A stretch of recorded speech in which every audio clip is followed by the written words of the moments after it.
साथियों नमस्कार। नाथ पब्लिकेशन के इस ऑनलाइन प्लेटफॉर्म पर आपका हार्दिक स्वागत है। आज अपन किसी स्पेशल बुक के लिए ये क्लास नहीं ले रहे हैं, जबकि पटवार से संबंधित जो इंडियन ज्योग्राफी है, भारत का भूगोल है, उसके अंदर एक टॉपिक शुरू के अंदर, क्योंकि ये पहली क्लास है तो अपन शुरू से ही इसको शुरू करते हैं और कोशिश ये रहेगी कि जितने भी टॉपिक हैं इंडियन ज्योग्राफी के, वो हर एक ही वीडियो के माध्यम से, एक वीडियो के माध्यम से जितने टॉपिक हैं आपके, वो सारे के सारे टॉपिक आपको कंप्लीट करवा दिए जाए, बिल्कुल निःशुल्क। तो एक बात तो ये है कि सबसे पहले आप जैसे देख रहे होंगे यहाँ पर कि भारत का सामान्य परिचय ये अपना टॉपिक है और एक ही क्लास में अपन कंप्लीट करेंगे। मैं हालांकि यहाँ पे लिख दूंगा, लेकिन आपको नोट्स बनाने की आवश्यकता नहीं है। कोई चाहे तो नोट्स बना सकता है, क्योंकि ये जो अपनी किताब है पटवार नाथ पब्लिकेशन की, उस किताब के बेस पे ये क्लास है, इसलिए आपको नोट्स बनाने की आवश्यकता नहीं है। उसमें टाइम ज़्यादा लगता है। वो जो चैप्टर वहाँ दे रखा है वो कंप्लीट चैप्टर मैं यहाँ कराने वाला हूँ आपको। तो जो किताब है वो अपनी किताब ये है। यदि किसी के पास है तो अच्छी बात है, नहीं है तो वो ले सकता है। पटवार जिसके अंदर इंडिया जीके साइंस, जिसके अंदर 4 चीज़ें हैं, इंडियन हिस्ट्री है, इंडियन पॉलिटी है, इंडियन ज्योग्राफी है और जनरल साइंस है। ये 4 सब्जेक्ट इसके अंदर हैं। यहाँ जो अपन शुरू कर रहे हैं सबसे पहले, वो अपना है भारत का भूगोल। भारत का भूगोल, जिस सब्जेक्ट को अपन शुरू कर रहे हैं वो सब्जेक्ट है भारत का भूगोल। और भारत का भूगोल है ये पटवार के अंदर, इसके टोटल 7 प्रश्न आएंगे, यानी 14 अंक निर्धारित करेगा ये। और आप किसी भी यदि कंपटीशन की तैयारी कर रहे हो तो वहाँ पर आप चाहे वो छोटे छोटे सब्जेक्ट मिला के थोड़े थोड़े अंक, लेकिन ये थोड़े थोड़े अंक ही आपको सिलेक्शन की तरफ ले जाते हैं। इसलिए आप किसी चीज़ को छोड़ नहीं सकते आज के दौर में जो कंपटीशन का ज़माना है। इसलिए यहाँ पर जितने टॉपिक हैं उतने ही आपको क्लासें मिल जाएंगी, तो फिर इससे ज़्यादा और क्या करें अपन। तो ये देखो आप, तो सबसे पहले जिसकी बात कर रहे हैं, मैंने कहा जो पहला टॉपिक है अपना वो है भारत का सामान्य परिचय। भारत का सामान्य परिचय ये अपना टॉपिक है।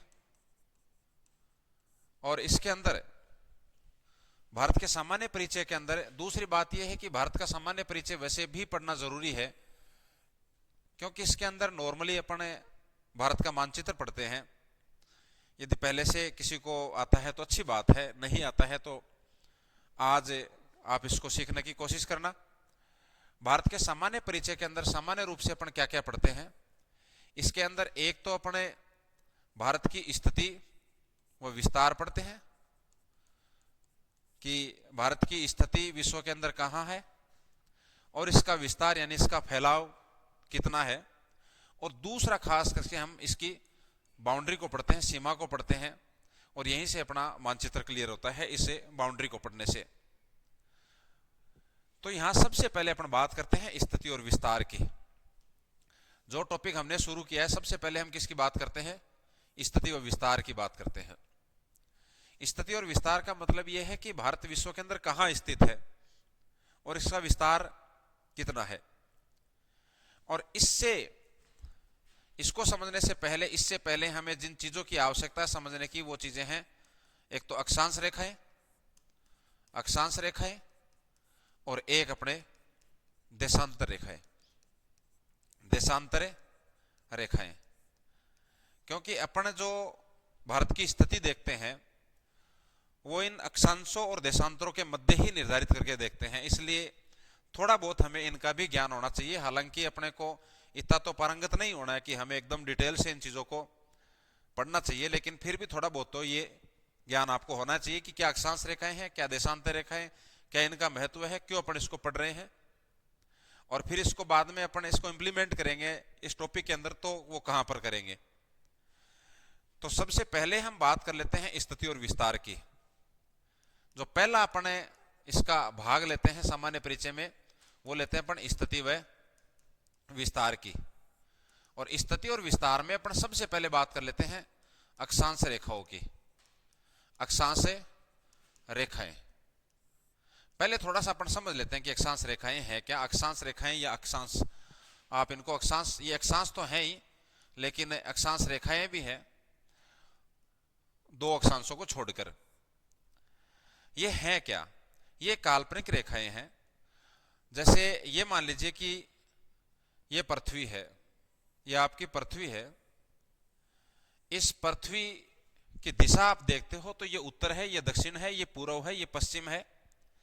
यहां पूर्व से पश्चिम बोल दो या पश्चिम से पूर्व बोल दो। इस तरह की जो काल्पनिक रेखाएं खींची गई हैं उनको अपन कहते हैं अक्षांश। इसके पीछे ये यहां से जाके फिर वापस घूम के वापस इसी बिंदु पे आके मिलती है, इनको अपन अक्षांश कहते हैं। यानी अपन ये कह सकते हैं कि पश्चिम से पूर्व या पूर्व से पश्चिम की ओर खींची गई जो काल्पनिक रेखाएं हैं वो अक्षांश कहलाती हैं या अक्षांश रेखाएं कहलाती हैं। इनमें सबसे महत्वपूर्ण जो आपका अक्षांश या अक्षांश रेखा है वो आपकी है 0 डिग्री अक्षांश रेखा। 0 डिग्री अक्षांश रेखा, ये 0 डिग्री अक्षांश रेखा है, इसको भूमध्य रेखा कहते हैं और इसी का दूसरा नाम है विषुवत रेखा। क्या नाम है? विषुवत रेखा। भूमध्य रेखा का मतलब यह है कि भू का मतलब पृथ्वी, मध्य का मतलब बीच, यानी पृथ्वी के बीचों बीच ये रेखा खींची गई है, इसलिए इसका नाम क्या है? भूमध्य रेखा। और विषुवत रेखा, विश्व एक हिंदी का वर्ड है। विश्व का मतलब एक ऐसी स्थिति जहां दिन और रात की अवधि बराबर होती है। तो ऐसी स्थिति अपने यहां 0 डिग्री अक्षांश रेखा पर बनती है कि 0 डिग्री अक्षांश रेखा पर जब सूर्य की सीधी किरण गिरती है तो ये दोनों गोलार्धों में यहां पर दिन और रात की अवधि बराबर होती है, 12 घंटे का दिन और 12 घंटे की रात। तो ऐसी स्थिति को विषुव कहते हैं। ऐसा सिर्फ 0 डिग्री अक्षांश पर बन रहा है, इसलिए हम इसको विषुवत रेखा कहते हैं। तो एक तो पहली चीज तो आपको ये याद रखनी है कि 0 डिग्री अक्षांश रेखा का नाम क्या है? भूमध्य रेखा या फिर विषुवत रेखा। ये जो आपकी 0 डिग्री अक्षांश रेखा है ये बीचों बीच है, तो ये पूरा एज ए गोला है, इसने इसको 2 भागों में डिवाइड कर दिया। मान लो एक बार अपन थोड़ा सा ये पीछे वाला जो अपन ने समझने के लिए किया था इसको मिटा देते हैं, और यहां पर इस 0 डिग्री अक्षांश रेखा ने इसको 2 भागों में डिवाइड कर दिया। आधा गोला ऊपर रह गया और आधा गोला नीचे रह गया, यानी एक गोलार्ध तो ये बन गया। गोलार्ध शब्द क्या है? गोलार्ध। गोलार्ध का मतलब गोला अर्ध, आधा गोला। और एक गोलार्ध अपने यहां पे नीचे बन गया, ये भी क्या है? आपका गोलार्ध है। ये जो गोलार्ध है ये आपका उत्तर की साइड में, इसलिए आप इसको उत्तरी गोलार्ध बोल सकते हो। ये जो नीचे वाला है ये दक्षिण में है, तो इसलिए आप इसको दक्षिणी गोलार्ध बोल सकते हो। और यहां उत्तरी गोलार्ध में जो भी अक्षांश रेखा होगी, क्योंकि अक्षांश रेखा मैंने आपको क्या बताई कि यहां पूर्व से पश्चिम या पश्चिम से पूर्व की ओर खींची गई जो भी अक्षांश रेखाएं हैं वो क्या कहलाती हैं? जो भी अपने काल्पनिक रेखाएं वो क्या कहलाती हैं? अक्षांश रेखाएं कहलाती हैं। इसलिए उत्तरी गोलार्ध में जो भी अक्षांश रेखा होगी उसका नाम होगा उत्तरी अक्षांश रेखा। उत्तरी अक्षांश रेखा। और वैसे ही दक्षिणी गोलार्ध में जो भी अपनी अक्षांश रेखा होगी उसका नाम होगा दक्षिणी अक्षांश रेखा। दक्षिणी अक्षांश रेखा।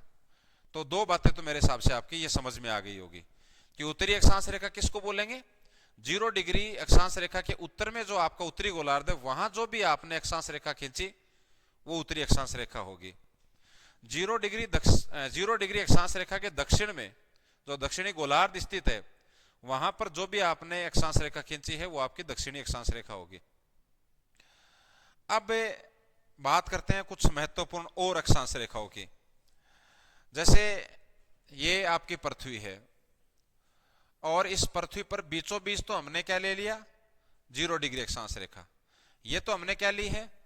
0 डिग्री अक्षांश रेखा। अब इसको बार बार लिखने की आवश्यकता नहीं है कि इसको हम विषुवत रेखा और भूमध्य रेखा कहते हैं।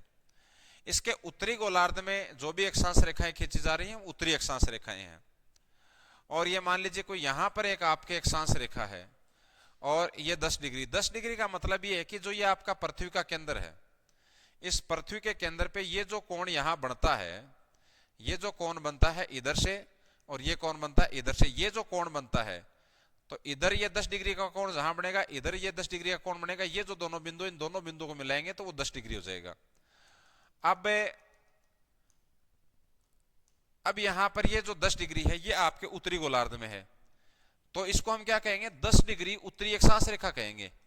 10 डिग्री उत्तरी अक्षांश रेखा कहेंगे। क्यों?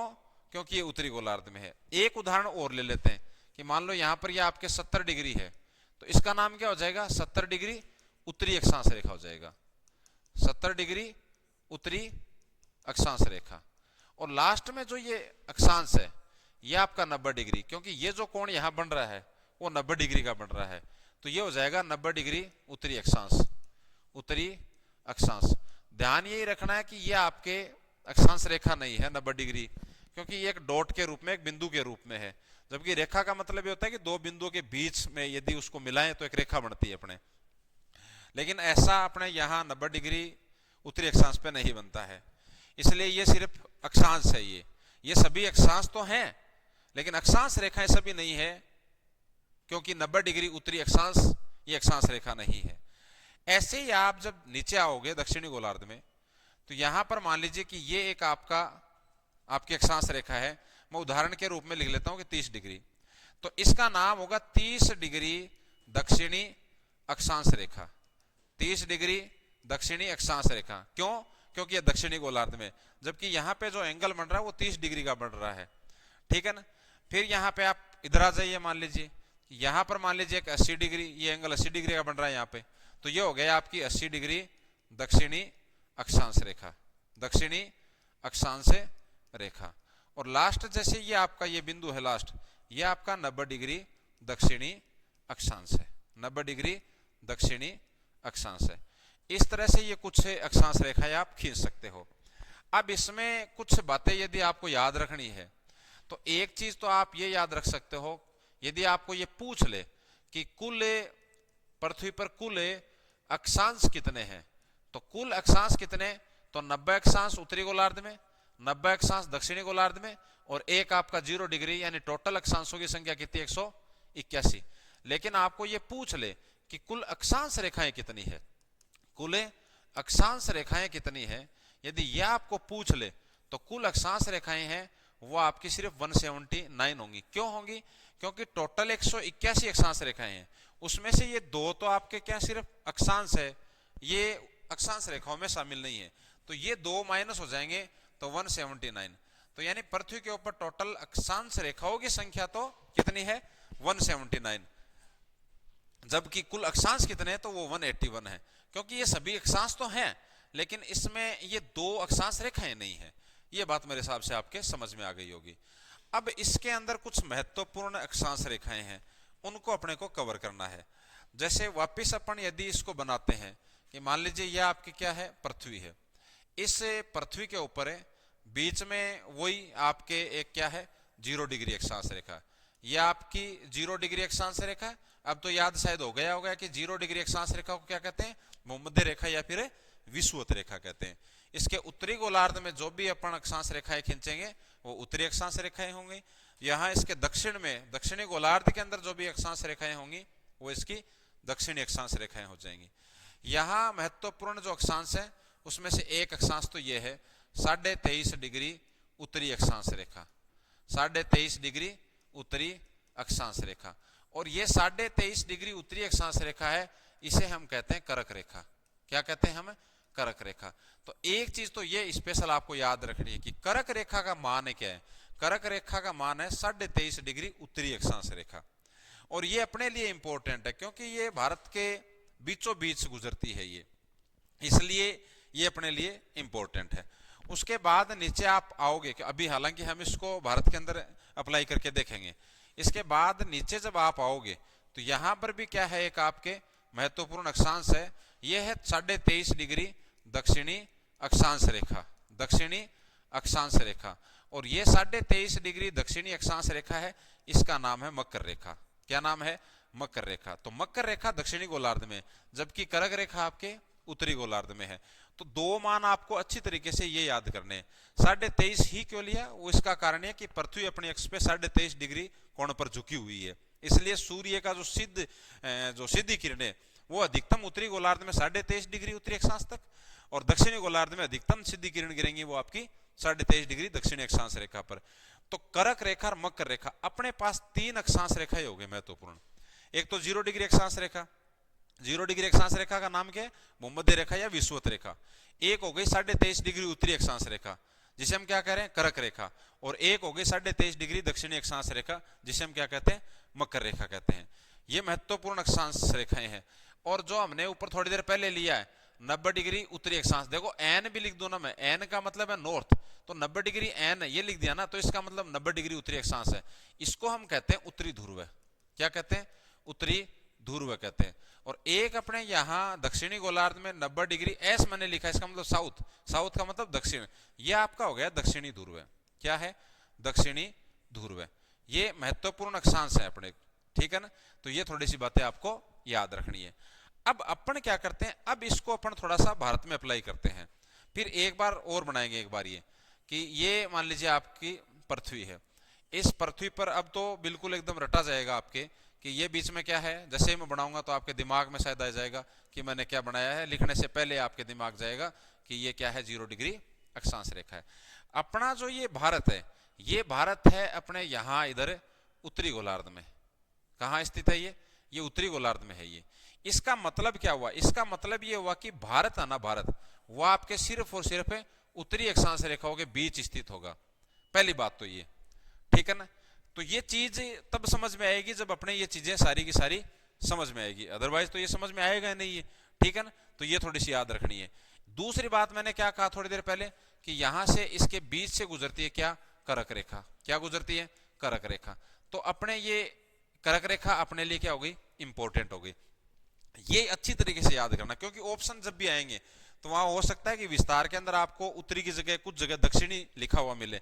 तो दक्षिणी जहां पे लिखा हुआ मिलता है तो वो तो ऑटोमेटिक क्या हो जाएगा, वो तो कट हो जाएगा, क्योंकि दक्षिणी गोलार्ध से तो भारत का कोई लेना देना है ही नहीं। यहां तक बात क्लियर है, ठीक है ना। अब देखो, अब अपन क्या करते हैं, इसके स्थिति और विस्तार के अंदर सबसे पहले हमें इन अक्षांशों की बात करते हैं जहां भारत का अक्षांशीय विस्तार है। ठीक, हाँ देखो इधर, अब क्या करते हैं अपने, सबसे पहले हम बात करते हैं भारत का अक्षांशीय विस्तार। क्या, यहां से अपने प्रश्न बनने शुरू होते हैं, भारत का अक्षांशीय विस्तार। देखो यहां पे डिटेल से यदि थोड़ा सा अपने इसको ढंग से पढ़ लिया है ना, तो अपने ये प्रश्न है कभी गलत नहीं होंगे। भारत का अक्षांशीय विस्तार, भारत का अक्षांशीय विस्तार का मतलब समझ गए होंगे कि भाई भारत कौन से अक्षांशों के बीच स्थित है। तो पहली बात तो मैंने आपको बता दी कि भारत है वो पूरा का पूरा उत्तरी गोलार्ध में स्थित है, इसलिए भारत सिर्फ और सिर्फ उत्तरी अक्षांश रेखाओं के बीच में स्थित होगा। जैसे मान लीजिए कि मैं यहां भारत बनाता हूं, ये भारत का मानचित्र है मान लीजिए, ठीक है ना, ये भारत का मानचित्र है, इसको ध्यान से समझना आप है, ये भारत का मानचित्र है। अब देखो एक चीज और बताता हूं मैं कि इधर अपने यहां अंडमान निकोबार द्वीप समूह है, ठीक है। अब इसके नीचे है ना, इसके नीचे यहां उदाहरण के रूप में यहां अपने ये आपकी क्या है, ये आपकी भूमध्य रेखा है। और भूमध्य रेखा का मतलब समझ गए होंगे, यानी ये आपकी 0 डिग्री अक्षांश रेखा है। इस 0 डिग्री अक्षांश रेखा से भूमध्य रेखा से हम ऊपर की ओर जाएंगे तो पहला जो अक्षांश होगा वो 1 डिग्री होगा। 1 डिग्री भी कौन सा, उत्तरी अक्षांश। मतलब भूमध्य रेखा से या 0 डिग्री अक्षांश रेखा से ऊपर की ओर जाओगे आप तो 1 डिग्री उत्तरी अक्षांश रेखा, 2 डिग्री उत्तरी अक्षांश रेखा, 3 डिग्री उत्तरी अक्षांश रेखा।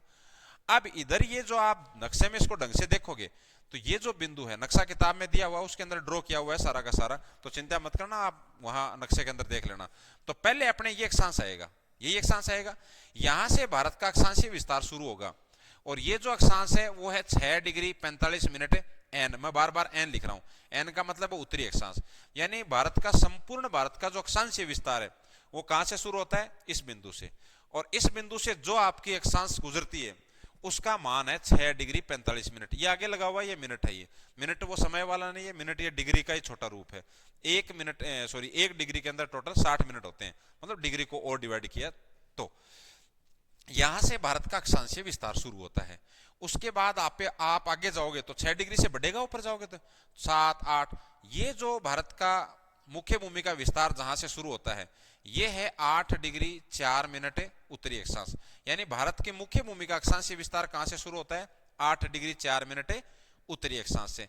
फिर 8 से ऊपर बढ़ेगा तो 9, 10, 11, 12, 13 से जाओगे तो यहां से अपने एक और अक्षांश गुजरती है और वो है आपकी कौन सी, 23.5 डिग्री उत्तरी अक्षांश। और 23.5 डिग्री उत्तरी अक्षांश का नाम हमने क्या दिया, कर्क रेखा। फिर 23.5 से बढ़ते बढ़ते लास्ट इस बिंदु पे आ जाओ। इस बिंदु पे आओगे तो ये जो आपका अक्षांश है ये है 37 डिग्री 6 मिनट है उत्तरी अक्षांश। अब इसके अंदर देखो क्या क्या चीजें क्लियर हो रही हैं। इसको आप थोड़ा सा समझोगे ना तो इसके अंदर बहुत सारी चीजें क्लियर हो रही हैं। क्या क्या आप लिख सकते हो, आप लिख सकते हो, देखो एक चीज तो ये क्या कि संपूर्ण भारत का अक्षांशीय विस्तार, संपूर्ण भारत का अक्षांशीय विस्तार है ना। अब इसमें देख के, और आपको रटना नहीं है, आप आराम से इसको लिख पाओगे। कैसे लिख पाओगे, संपूर्ण भारत का मतलब ये हो गया कि भाई अंडमान निकोबार द्वीप समूह को भी हमें शामिल कर रहे हैं। तो संपूर्ण भारत का अक्षांशीय विस्तार तो यहीं से शुरू होता है। तो संपूर्ण भारत का जो अक्षांशीय विस्तार होगा वो 6 डिग्री 45 मिनट उत्तरी अक्षांश से 37 डिग्री, भाई लास्ट बिंदु कहां है, लास्ट बिंदु ये है 37 डिग्री 6 मिनट उत्तरी अक्षांश, ये आपका उत्तर होगा। क्लियर मेरी बात, यहां तक बात समझ आ गई।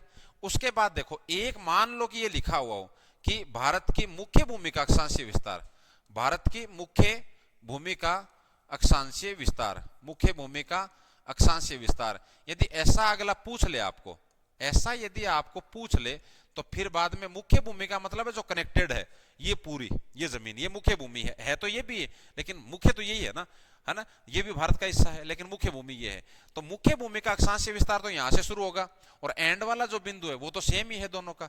तो मुख्य भूमि का अक्षांशीय विस्तार आप क्या लिखोगे, आप लिखोगे 8 डिग्री 4 मिनट उत्तरी अक्षांश से, है ना, और 37 डिग्री 6 मिनट उत्तरी अक्षांश। ये भारत की मुख्य भूमि का अक्षांशीय विस्तार हो गया। ये अब बात किसकी रही, कर्क रेखा की रही। ये बातें समझ आ गई, ये दोनों ये ढंग से समझ लेना भाई ये। उसके बाद में बात किसकी रह गई, कर्क रेखा की। कर्क रेखा का मान क्या है, दिमाग में आना चाहिए। कर्क रेखा जैसे ही मैं बोलूं तो आपके दिमाग में आना चाहिए 23.5 डिग्री उत्तरी अक्षांश रेखा। कर्क रेखा है ये भारत के 8 राज्यों से गुजरती है, भारत के 8 राज्यों से गुजरती है है ना। और लगभग बीच से ये स्टेटमेंट आता है कई बार, ये लगभग स्टेटमेंट आता है ये कि एक स्टेटमेंट ये दे देना, मान लीजिए कि ये पूछ ले कि भाई निम्नलिखित में से जो भी कथन दे रखे स्टेटमेंट दे रखे हैं उसमें गलत सही छांटना आपको। तो वहां लिख दे कि अक्षांश रेखा भारत के लगभग मध्य से गुजरती है, तो ये स्टेटमेंट सही हो जाएगा आपका ये, ठीक है ना। तो भारत के 8 राज्यों से गुजरती है मध्य से। ये 8 राज्य कौन से, ये क्रम से याद करो आप। इधर से नक्शे में आप देखोगे ना, इधर से आप जाओगे, नक्शा किताब में दिया हुआ है, ठीक है ना। तो इधर से आप जाओगे तो 1 नंबर पे गुजरात हो गया, 2 नंबर पे क्या हो गया, राजस्थान हो गया, 3 नंबर पे क्या हो गया, मध्य प्रदेश हो गया, मध्य प्रदेश हो गया, 4 नंबर पे क्या हो गया, इसके आगे जाओगे तो मध्य प्रदेश से छत्तीसगढ़ अलग हुआ था 2000 में, तो छत्तीसगढ़ हो गया। उसके बाद में आगे जाओगे तो झारखंड, झारखंड भी 2000 के अंदर अलग हुआ था लेकिन ये बिहार से अलग हुआ था। उसके बाद में पश्चिम बंगाल हो गया, उसके बाद में आपका बिहार सॉरी वो त्रिपुरा हो गया, त्रिपुरा हो गया, और लास्ट में अपने मिजोरम हो गया। लास्ट में क्या हो गया, मिजोरम हो गया। इसको थोड़ा सा इधर देखो, अब साफ दिख रहा होगा शायद आपको। ये 8 राज्य हैं ये। अब यहां से प्रश्न क्या बनेगा, यहां से प्रश्न ये बनेगा, एक प्रश्न तो भाई ठीक है डायरेक्ट मान लो को स्टेटमेंट के रूप में दे दे आगे वाला, भाई 8 राज्यों से गुजरती है, या सीधा कभी पूछ ले भाई, है ना, आपके भाग यदि खुले हो तो प्रश्न पूछ ले तो डायरेक्ट ही आपको याद रह जाएगा 8 राज्यों से गुजरता है। लेकिन प्रश्न वो ये पूछेगा कि निम्नलिखित में से किस राज्य से कर्क रेखा नहीं गुजरती है। या फिर वो आजकल तो ट्रेंड ही चेंज हो रहा है, वो ऊपर आपको 4-5 राज्यों के नाम देंगे, उनमें से छांटने कौन कौन से हैं वो, ठीक है ना। एग्जाम का पैटर्न हमने जो टेस्ट सीरीज शुरू कर रखी है उसमें भी ऐसा ही कर रखा है ना, उस पैटर्न के आधार पर। तो गुजरात, राजस्थान, मध्य प्रदेश, छत्तीसगढ़, झारखंड, पश्चिम बंगाल, त्रिपुरा और मिजोरम।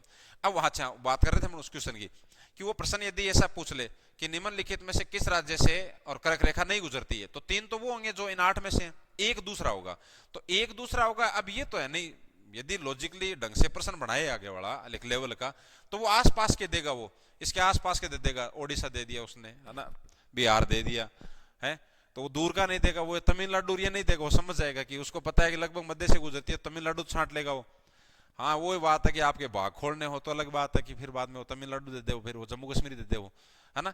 लेकिन ये थोड़ा सा याद रखना, ये आपको अक्षांश रेखाओं में ये चीजें याद रखनी है। 3 अक्षांश याद करने हैं आपको। एक अक्षांशीय विस्तार तो संपूर्ण भारत का है, 6 डिग्री 45 मिनट उत्तरी अक्षांश से 37 डिग्री 6 मिनट उत्तरी अक्षांश। एक भारत की मुख्य भूमि का अक्षांशीय विस्तार है, वो 8 डिग्री 4 मिनट उत्तरी अक्षांश से 37 डिग्री 6 मिनट उत्तरी अक्षांश। कर्क रेखा का मान मैंने आपको बता दिया कि 23.5 डिग्री उत्तरी अक्षांश रेखा है। ये भारत के कितने राज्यों से गुजरती है? 8। ये 8 राज्यों के नाम ढंग से आपको याद होना चाहिए। गुजरात है, राजस्थान है, मध्य प्रदेश है, छत्तीसगढ़ है, झारखंड है, पश्चिम बंगाल है, त्रिपुरा है और है मिजोरम है। बात यहां तक क्लियर है। अब इसके अंदर क्या है, इसके अंदर 2 चीजें और याद करनी है आपको। क्या? देखो इधर, चलो वो मैं लास्ट में एक साथ करवा दूंगा फिर विस्तार के अंदर। अब इससे भाई मैं भी ये करवाना चाहता था कि इसका ये पॉइंट और इस पॉइंट का नाम क्या है और इसका ये विस्तार उत्तर दक्षिण विस्तार कितना है, लेकिन वो अपना साथ में कर लेंगे दोनों पूर्व पश्चिम के साथ। अब देखो ये तो हो गई आपके अक्षांश रेखाओं की बात पूरी की पूरी। अब बात आती है देशांतर रेखाओं की। तो दूसरे नंबर पे जो चीज आपको समझनी है वो क्या है आपकी? देशांतर रेखाएं। कौन सी? देशांतर रेखाएं। देशांतर रेखाएं। देशांतर रेखाएं क्या है? जैसे हमने उधर अक्षांश रेखाएं जो काल्पनिक रेखाएं बनाई, वैसे ही देशांतर रेखाएं हैं। लेकिन ये देशांतर रेखाएं क्या, इसको आप थोड़ा समझो। ये मान लीजिए आपके क्या है? पृथ्वी है ये, ठीक है, ये पृथ्वी है। इस पृथ्वी में हमने ऊपर क्या देखा? ये आपका क्या? 90 डिग्री उत्तरी अक्षांश, जिसको अपन क्या कर रहे हैं? उत्तरी ध्रुव कर रहे हैं। ये आपका क्या है? 90 डिग्री दक्षिणी अक्षांश, जिसको आप क्या कर रहे हो? दक्षिणी ध्रुव कर रहे हैं। इसकी परिभाषा क्या है? इसकी परिभाषा यह है कि उत्तरी ध्रुव से दक्षिणी ध्रुव को मिलाने वाली जो भी रेखा है, जो भी काल्पनिक रेखा है, वो देशांतर रेखा कहलाती है। इसका फिक्स है, ये शुरू आपके उत्तरी गोलार्ध या दक्षिणी गोलार्ध से शुरू होगी। यदि उत्तरी गोलार्ध से शुरू मानते हो आप, तो उसको समाप्त दक्षिणी गोलार्ध पे करो, सॉरी अपने दक्षिणी ध्रुव पे समाप्त करो। यदि आप इसको दक्षिणी ध्रुव से शुरू मानते हो तो इसको फिर आप उत्तरी ध्रुव पे समाप्त करो, ठीक है ना। मेरा कहने का मतलब है कि उत्तरी ध्रुव से दक्षिणी ध्रुव या फिर दक्षिणी ध्रुव से उत्तरी ध्रुव के बीच जो काल्पनिक रेखा खींची गई है वो देशांतर रेखा कहलाती है। इसमें जो एक देशांतर रेखा है महत्वपूर्ण, ये है 0 डिग्री देशांतर रेखा। कौन सी? 0 डिग्री देशांतर रेखा। और इससे 0 डिग्री देशांतर रेखा का नाम है ग्रीनविच रेखा। क्या? ग्रीनविच रेखा। ग्रीनविच रेखा, है ना। ये इंग्लैंड के लंदन शहर में एक वेधशाला है ग्रीनविच, उसके नाम पे इसका नाम रखा गया है ग्रीनविच रेखा का। अब ये जो ग्रीनविच रेखा है, जैसे हमने थोड़ी देर पहले ये देखा था कि यहां 0 डिग्री अक्षांश रेखा ये इसको 2 भागों में डिवाइड कर रही थी, वैसे ही ये 0 डिग्री देशांतर रेखा है, ये इसको 2 भागों में डिवाइड कर रही है। ये दिशा के आधार पे ये कौन सी होगी? पूर्वी दिशा, तो इसको अपन बोलेंगे पूर्वी गोलार्ध। क्या बोलेंगे? पूर्वी गोलार्ध, ठीक है। इसको हम क्या बोलेंगे? इसको बोलेंगे पश्चिमी गोलार्ध, क्योंकि ये पश्चिम दिशा में है, पश्चिमी गोलार्ध। तो यहां पर पश्चिमी गोलार्ध में जो भी देशांतर रेखा होगी उसका जो नाम होगा वो किस पे होगा? वो होगा पश्चिमी देशांतर रेखा। क्या नाम होगा? पश्चिमी देशांतर रेखा। और पूर्वी गोलार्ध में जो भी आपके देशांतर रेखा खींची जा रही है वो क्या कहलाएगी? वो कहलाएगी पूर्वी देशांतर रेखा। वो क्या कहलाएगी? पूर्वी देशांतर रेखा, ठीक है। अब मान लीजिए कि उदाहरण के रूप में यहां इधर मैं एक देशांतर रेखा ले रहा हूं और इसका मान मैंने लिख दिया यहां पर सपोज करो 10 डिग्री, तो इसको क्या बोलोगे आप? 10 डिग्री पूर्वी देशांतर रेखा, क्योंकि ये किस गोलार्ध में है? ये आपके पूर्वी गोलार्ध में है। इधर भी जैसे मान लीजिए उदाहरण के लिए मैं एक देशांतर रेखा ले लेता हूं, 10 डिग्री ले लेता हूं, तो ये क्या हो गई आपकी? 10 डिग्री पश्चिमी देशांतर रेखा हो गई, पश्चिमी देशांतर रेखा हो गई। इस तरह घूमते घूमते आप आगे जाओगे, इधर घूमते घूमते जाओगे आप इस तरह से, है ना। इनके जस्ट पीछे भी तो देशांतर रेखाएं हैं, लेकिन वो अपने को दिखाई नहीं दे रही हैं। पीछे वाली दिखाई थोड़ी देंगी। मैं उदाहरण के लिए मान लो कि अपन इसकी और पीछे की, ये जो 0 डिग्री लेने अपन ने 0 डिग्री देशांतर रेखा, इसके पीछे की ले लेते हैं। तो ये मान लो कि ये डॉट डॉट दे रहा हूं मैं, ये अपन मान लो कि ये क्या है? पीछे है, लेकिन अपने को दिखाई नहीं दे रही है। ये इसकी प्रति देशांतर रेखा कहलाती है। और 0 डिग्री की जो प्रति देशांतर रेखा होती है उसका मान है 360 डिग्री देशांतर रेखा, सॉरी 180 डिग्री देशांतर रेखा। ये क्या बोल दिया मैंने? 180 डिग्री देशांतर रेखा, देशांतर रेखा। क्लियर यहां तक? अब देखो आगे, ये देशांतर रेखा समझ में आ गई। अब थोड़ा सा मैं आपको और इसके अंदर समझाना चाहता हूं कि मैंने अभी आपको क्या बताया कि भाई ये क्या है, आपकी पृथ्वी। अब इससे पृथ्वी पे सामने की तरफ यहां पर ये आपकी क्या है, 0 डिग्री देशांतर रेखा है ना। और 0 डिग्री देशांतर रेखा का नाम मैंने आपको क्या बताया अभी, ग्रीनविच रेखा। इसके जस्ट पीछे ये इसकी प्रतिदेशांतर रेखा है, ये इसकी प्रतिदेशांतर रेखा है। इसका मान क्या है, 180 डिग्री देशांतर रेखा, 180 डिग्री देशांतर रेखा। और जो पूर्व की ओर है वो पूर्वी देशांतर रेखा है और पश्चिम की ओर है वो पश्चिमी देशांतर रेखा है। इसको और डिटेल से पढ़ाया जा सकता है, लेकिन एक ही क्लास के अंदर कंप्लीट यदि करना है तो फिर बाद में इससे ज्यादा डिटेल से तो अपने पढ़ा नहीं सकते, ठीक है ना। और मेटर किताब में दिया हुआ उस हिसाब से ये चल रहा है। अब देखो एक चीज, यदि आपको ये पूछ ले कि पृथ्वी के ऊपर कुल देशांतर रेखाएं कितनी है, कुल देशांतर रेखाएं कितनी है, यदि यह आपको पूछ ले तो कुल देशांतर रेखाओं की संख्या कितनी है, 360। 360 कैसे है भाई, 180 इधर 180 इधर। अब आप कहोगे कि ये 360 फिर ये सामने वाले जोड़ो 361, नहीं। इसमें यह है कि इधर आप जाओगे 0 डिग्री से घूमते घूमते लास्ट में 179 आएगा, इधर भी आप घूमते घूमते जाओगे 179 आएगा, लेकिन 180 दोनों की क्या है, कॉमन है, ठीक है ना।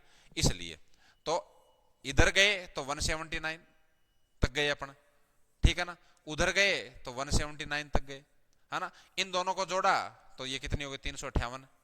इसमें एक हमने क्या जोड़ी, 0 डिग्री देशांतर रेखा, एक क्या जोड़ी, 180 डिग्री देशांतर रेखा।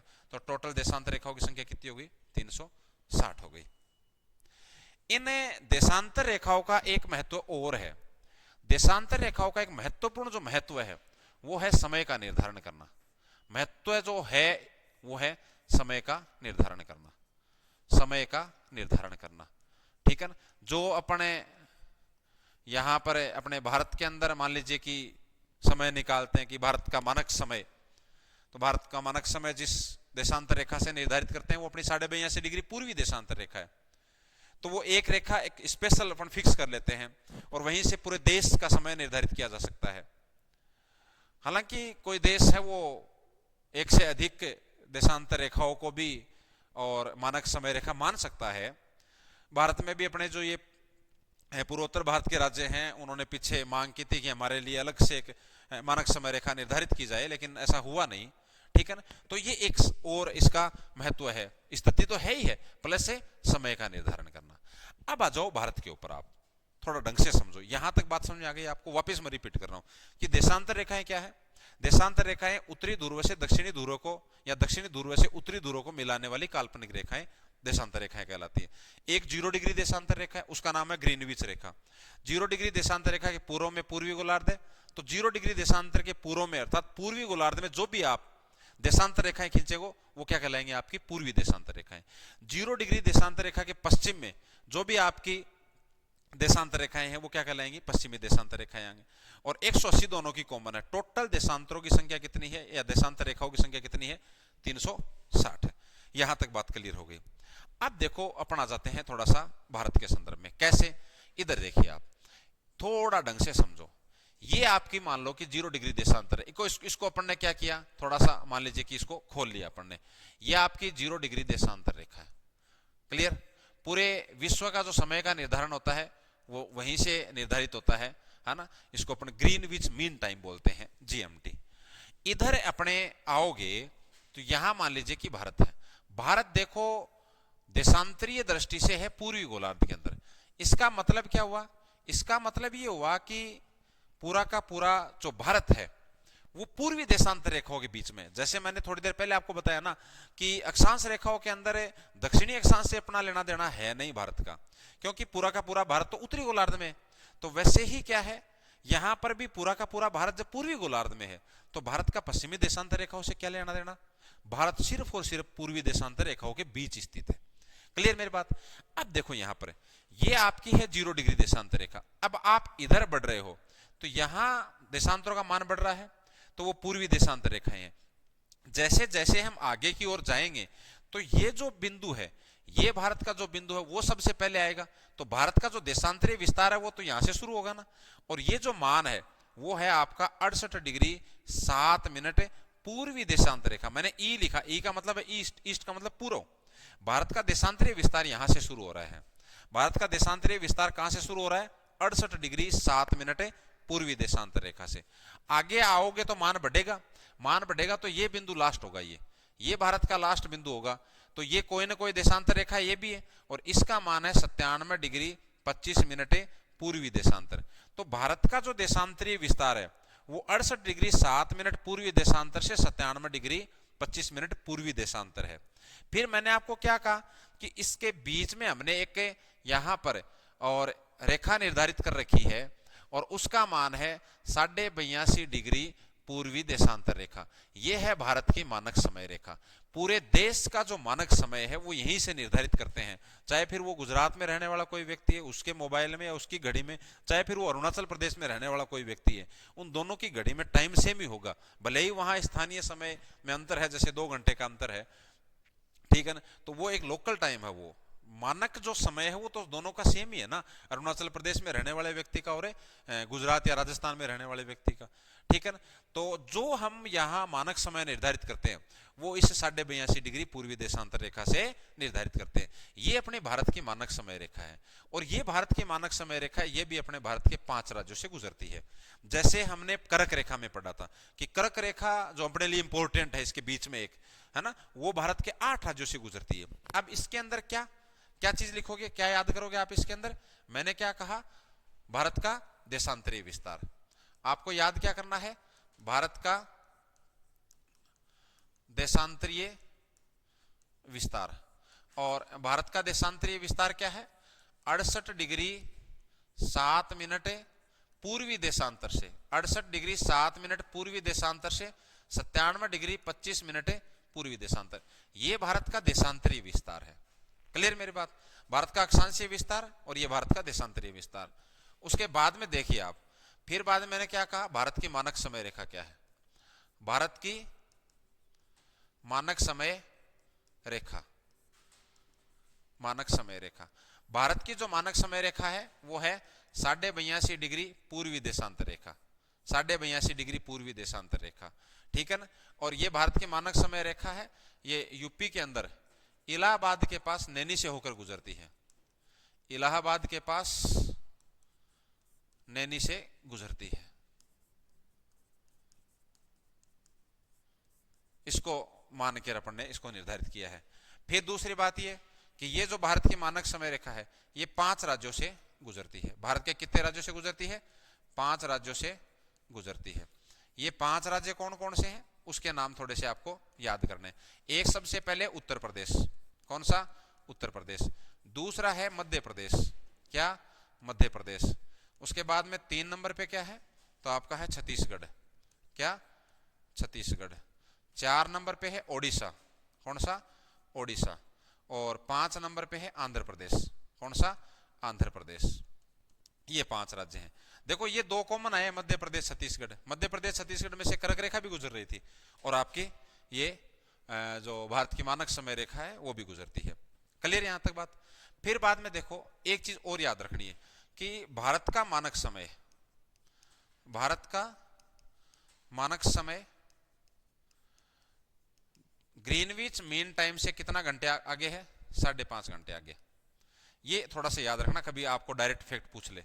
अब देखो इसका मतलब क्या है, मैं आपको चलो थोड़ा सा बता देता हूं कि हो सकता है कि आपके किसी के गड़बड़ हो ये कि ये कैसे समय निर्धारित करते हैं। देखो अपने टोटल जो कुल देशांतर है ना, कुल देशांतर कितने हैं? तो कुल देशांतर आपके 360। भाई पृथ्वी पर टोटल देशांतर कितने हैं? 360। एक देशा, अब देखो सूर्य सामने है, पृथ्वी अपने अक्ष पर घूर्णन कर रही है। जब पृथ्वी अपने अक्ष पर पश्चिम से पूर्व की ओर घूमेगी, सामने सूरज है, तो पृथ्वी जैसे ही घूमेगी तो वो किसको पार करेगी? वो देशांतरों को पार करेगी। वो एक देशांतर चला गया, फिर दूसरा देशांतर आ गया, फिर तीसरा देशांतर आ गया, फिर चौथा आ गया, इस तरह से तो देशांतरों को पार करेगी वो। और पृथ्वी पूरा एक राउंड लगा लेगी अपने अक्ष पर, तो टोटल वो 360 देशांतरों को पार करेगी वो। तो जब आप इसकी कैलकुलेशन करते हो ना, तो एक देशांतर को पार करने में सूर्य को लगा समय, सूर्य को लगा समय, ये याद रख लेना। जैसे कितना? 4 मिनट। 4 मिनट, मतलब एक देशांतर को सूरज पार करता तो 4 मिनट का समय लेता है। तो टोटल देशांतर कितने हैं? 360। टोटल देशांतर कितने? 360 देशांतर। 360 देशांतरों को पार करेगा सूरज तो कितना टाइम लेगा? 360 गुणा 4 मिनट। ये उत्तर मिनट में आएगा। इसको जब आप गुणा करोगे ना तो ये 1440 मिनट आएगा, और इसको आप घंटों में चेंज करोगे तो ये 24 घंटे आएगा। ये निकाल लेना चाहिए आप, 24 घंटे आएगा ये, ठीक है ना। अब इसके अंदर क्या है, एक देशांतर को पार करने में मेन चीज ये है कि एक देशांतर को पार करने में सूर्य को 4 मिनट का समय लग रहा है। अब अपन ने क्या कहा कि भारत का मानक समय है वो कितना आगे है? 5.5 घंटे आगे है, ठीक है ना। अब मेरी बात सुनो इधर, मैंने कहा कि एक देशांतर को पार करने में सूरज को 4 मिनट का टाइम लग रहा है, तो फिर 82.5 डिग्री देशांतर को पार करेगा तो 82.5 डिग्री देशांतरों को पार करेगा तो सूरज को कितना टाइम लगेगा? 4 गुणा 82.5। अब आधा है ये, आधा को 4 से गुणा करो तब तो 2 आएगा, और है ना भैया, अलग अलग करो ये।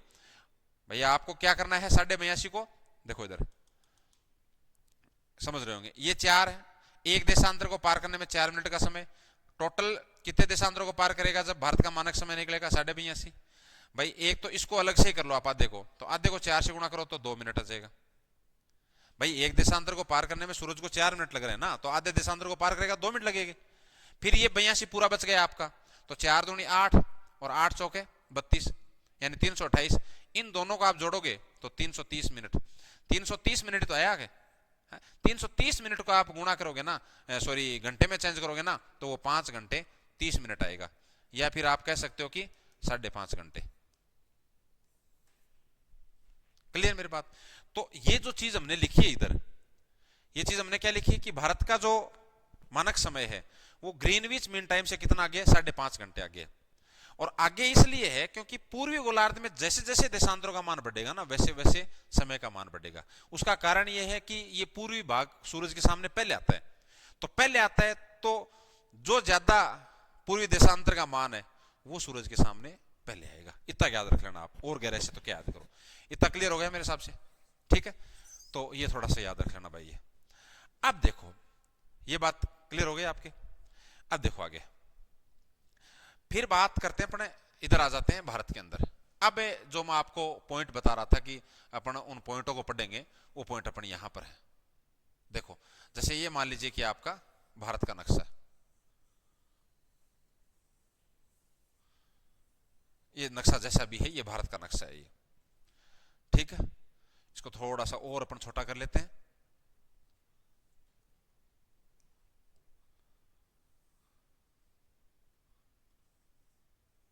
ये भारत का नक्शा है। इधर मैंने क्या कहा आपको कि ये आपके अंडमान निकोबार द्वीप समूह हो गए। अब देखो इसके अंदर, अब वापिस मैं नाम नहीं लिखूंगा, सिर्फ देशांतर या अक्षांश रेखाएं उनको खींचूंगा। ये क्या है भाई? ये आपकी 6 डिग्री 45 मिनट उत्तरी अक्षांश रेखा। यह क्या है आपकी? ये 8 डिग्री 4 मिनट उत्तरी अक्षांश रेखा। या ये क्या है आपकी? ये आपकी 37 डिग्री 6 मिनट उत्तरी अक्षांश रेखा। ये आपकी क्या है? ये 68 डिग्री 7 मिनट पूर्वी देशांतर रेखा। और ये क्या है आपकी? 97 डिग्री 25 मिनट पूर्वी देशांतर रेखा। तो ये तो ड्रॉ कर लिया, क्या लिखना बार बार। अब ये जो बिंदु है ना यहां पर, यहां जो बिंदु है, ये जो बिंदु है जहां से लास्ट देशांतर है, ये बिंदु जो इधर से लास्ट है, ये बिंदु जो लास्ट है अक्षांश है, ये बिंदु जो लास्ट इधर से अक्षांश है, और ये बिंदु जो लास्ट इधर से अक्षांश है। ये अपने पास 5 पॉइंट हो गए। इन 5 पॉइंटों को देखो नाम क्या है। इसका जो नाम है वो है Cape of Comorin. Comorin Kanyakumari के एकदम पास में है, तो कन्याकुमारी भी यदि लिखा हुआ आ रहा है तो भी कोई दिक्कत नहीं है। यह आपके तमिलनाडु के अंदर है, तमिलनाडु के अंदर। यह बिंदु कहां है? आपके तमिलनाडु में, ठीक है। आगे देखो ये जो बिंदु है यहां पर, यह बिंदु, यह आपका है इंदिरा पॉइंट। क्या है? इंदिरा पॉइंट। इंदिरा पॉइंट है यह आपके अंडमान निकोबार द्वीप समूह में है। अंडमान निकोबार द्वीप समूह में है, द्वीप समूह में, ठीक है। अभी समझा दूंगा और मैं। यह बिंदु है, इसका नाम है इंदिरा कोल। इंदिरा कोल यह है लद्दाख के अंदर। अब लद्दाख आ गया ऊपर, पहले जम्मू कश्मीर था पूरा ये। इधर ये बिंदु है, इसका नाम है गौर माता। गौर माता ये गुजरात के अंदर है, ये गुजरात में है। ये जो बिंदु है इधर यहां पर, यह है किबिथु, किबिथु, और यह है अरुणाचल प्रदेश में, अरुणाचल प्रदेश में। ये 4 बिंदु हैं। फिर एक बार आप थोड़ा सा इसको मिलाओ, आप जैसे ऐसे मिलाता हूं मैं, ये पॉइंट ये मिला दो और ये लाइन मिला दो, ये पॉइंट मिला दो। ये भारत की उत्तर दक्षिण लंबाई हो गई। ये आपकी उत्तर दक्षिण लंबाई है, ये है 3214 किलोमीटर। और ये जो लंबाई है पूर्व पश्चिम, ये है 2933 किलोमीटर। इसको थोड़ा ढंग से पढ़ो, इससे बहुत सारे प्रश्न आपने अपने क्लियर हो जाएंगे बाकी के। ये क्या है? ये भारत का सबसे उत्तरी बिंदु है। भारत का सबसे उत्तरी बिंदु कौन सा हो गया? इंदिरा कोल, लद्दाख के अंदर। अच्छा, ये पूछ लेना कि भारत का सबसे उत्तरी राज्य या केंद्र शासित प्रदेश कौन सा है, तो आपका लद्दाख हो जाएगा, तभी तो ये ब्रैकेट में लिखा हुआ है। ये पूछ ले कि भारत की मुख्य भूमि का दक्षिणी बिंदु कौन सा है, तो आपका कन्याकुमारी, या एग्जैक्ट लोकेशन है तो केप ऑफ कैमोरिन। और भारत का दक्षिणतम बिंदु, दक्षिणतम का मतलब ये कि इससे आगे कुछ नहीं है, जैसे ये उत्तरतम हो गया आपका, तो दक्षिणतम बिंदु इंदिरा पॉइंट, जो कि अंडमान निकोबार द्वीप समूह में, जिसको पिगमेलियन या पार्सन पॉइंट इसके पुराने नाम है। ये भारत का क्या हो गया? पश्चिमी बिंदु। भाई उत्तर है, दक्षिण, पूर्व, पश्चिम, तो ये पश्चिम है, तो भारत का पश्चिमी बिंदु क्या हो गया? गौरमाता, गुजरात। और भारत का पूर्वी बिंदु क्या हो गया? किबिथु, जो कि अरुणाचल प्रदेश में है, अरुणाचल प्रदेश में है। अच्छा, भारत की उत्तर दक्षिण जो लंबाई है, यानी इंदिरा कोल से नीचे कन्याकुमारी तक, ये 3214 किलोमीटर है। और जो भारत की पूर्व पश्चिम लंबाई है, या पूर्व पश्चिम जो विस्तार है किलोमीटर में, वो 2933 किलोमीटर है। अब मैंने एक चीज आपको और ये बताई थी कि इधर आपके क्या है, ये आपकी 0 डिग्री, मान लीजिए कि ये 0 डिग्री देशांतर रेखा है, 0 डिग्री देशांतर रेखा है। फिर मैंने क्या कहा कि इधर देशांतरों का मान बढ़ेगा, तो देशांतरों का जब मान बढ़ेगा तो पूर्वी गोलार्ध के अंदर जब देशांतरों का मान बढ़ता है ना, तो जो देशांतर बढ़ा ना, वहां सबसे पहले सूर्योदय होता है। तो यहां सबसे पहले सूर्योदय कहां होगा? अरुणाचल प्रदेश में होगा, ठीक है ना। सबसे बाद में सूर्योदय कहां होगा? गुजरात में होगा, ठीक है ना। जहां सबसे पहले सूर्योदय होगा वहां सबसे पहले सूर्यास्त होगा। इसका मतलब सबसे पहले सूर्यास्त भी कहां होगा? अरुणाचल प्रदेश में। और सबसे बाद में सूर्यास्त कहां होगा? तो ये आपके गुजरात के अंदर। अब देखो, मैं 4-5 यहां पर ये पॉइंट लिख लेता हूं, ये डायग्राम के माध्यम से हो गए। अब इसी को आप पॉइंटों के अंदर कैसे लिखोगे? क्या लिखोगे? एक चीज तो ये कि भारत का उत्तरतम बिंदु, भारत का उत्तरतम बिंदु क्या है? तो इंदिरा कोल। देखो, ये इंदिरा कोल है, और वो क्या है? इंदिरा पॉइंट। कोल ऊपर है भाई, है ना। कोल अपन कोल करते ऊपर जाते हैं ना, नेटवर्क नहीं पकड़ता, तो ऐसे याद कर लेना। और ये कहां पर है? ये आपका लद्दाख के अंदर है। फिर भारत का दक्षिणतम बिंदु, यहां एक बार ये लिख लेना कि भारत की मुख्य भूमि का दक्षिणी बिंदु, मुख्य भूमि का दक्षिणी बिंदु, और मुख्य भूमि का जो दक्षिणी बिंदु है वो है Cape of Comorin. Exact point तो यही है, ये भी पूछा हुआ है एक बार, केप ऑफ कैमोरिन। और वैसे याद करो तो कन्याकुमारी याद कर लेना, कन्याकुमारी। और ये कहां पर है? तो ये आपका तमिलनाडु में है। कहां है? तमिलनाडु में। क्लियर यहां तक? फिर देखो, फिर भारत का दक्षिणतम बिंदु, तो भारत का दक्षिणतम बिंदु, इसका मतलब पूरे की बात हो रही है, भारत का दक्षिणतम बिंदु। तो भारत का दक्षिणतम बिंदु कौन सा है? तो वो आपका इंदिरा पॉइंट है।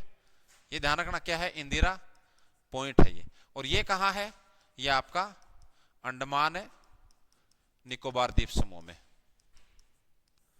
निकोबार द्वीप समूह। क्लियर? और ये जो आपका इंदिरा पॉइंट है, इसके पुराने नाम है, प्राचीन नाम, ये भी एक बार पूछा हुआ है। इसे बोलते थे पार्सन पॉइंट या फिर पिगमेलियन पॉइंट, पिगमेलियन पॉइंट, ठीक है। फिर आ जाओ, फिर भारत का सबसे पूर्वी बिंदु, भारत का सबसे पूर्वी बिंदु, ठीक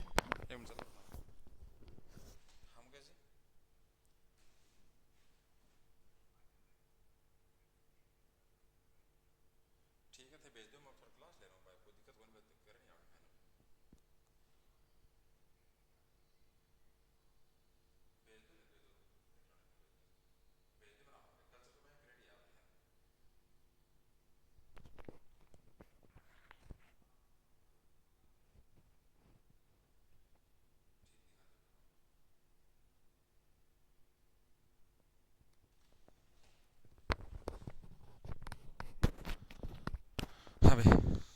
चलो आगे देखो, भारत का सबसे पूर्वी बिंदु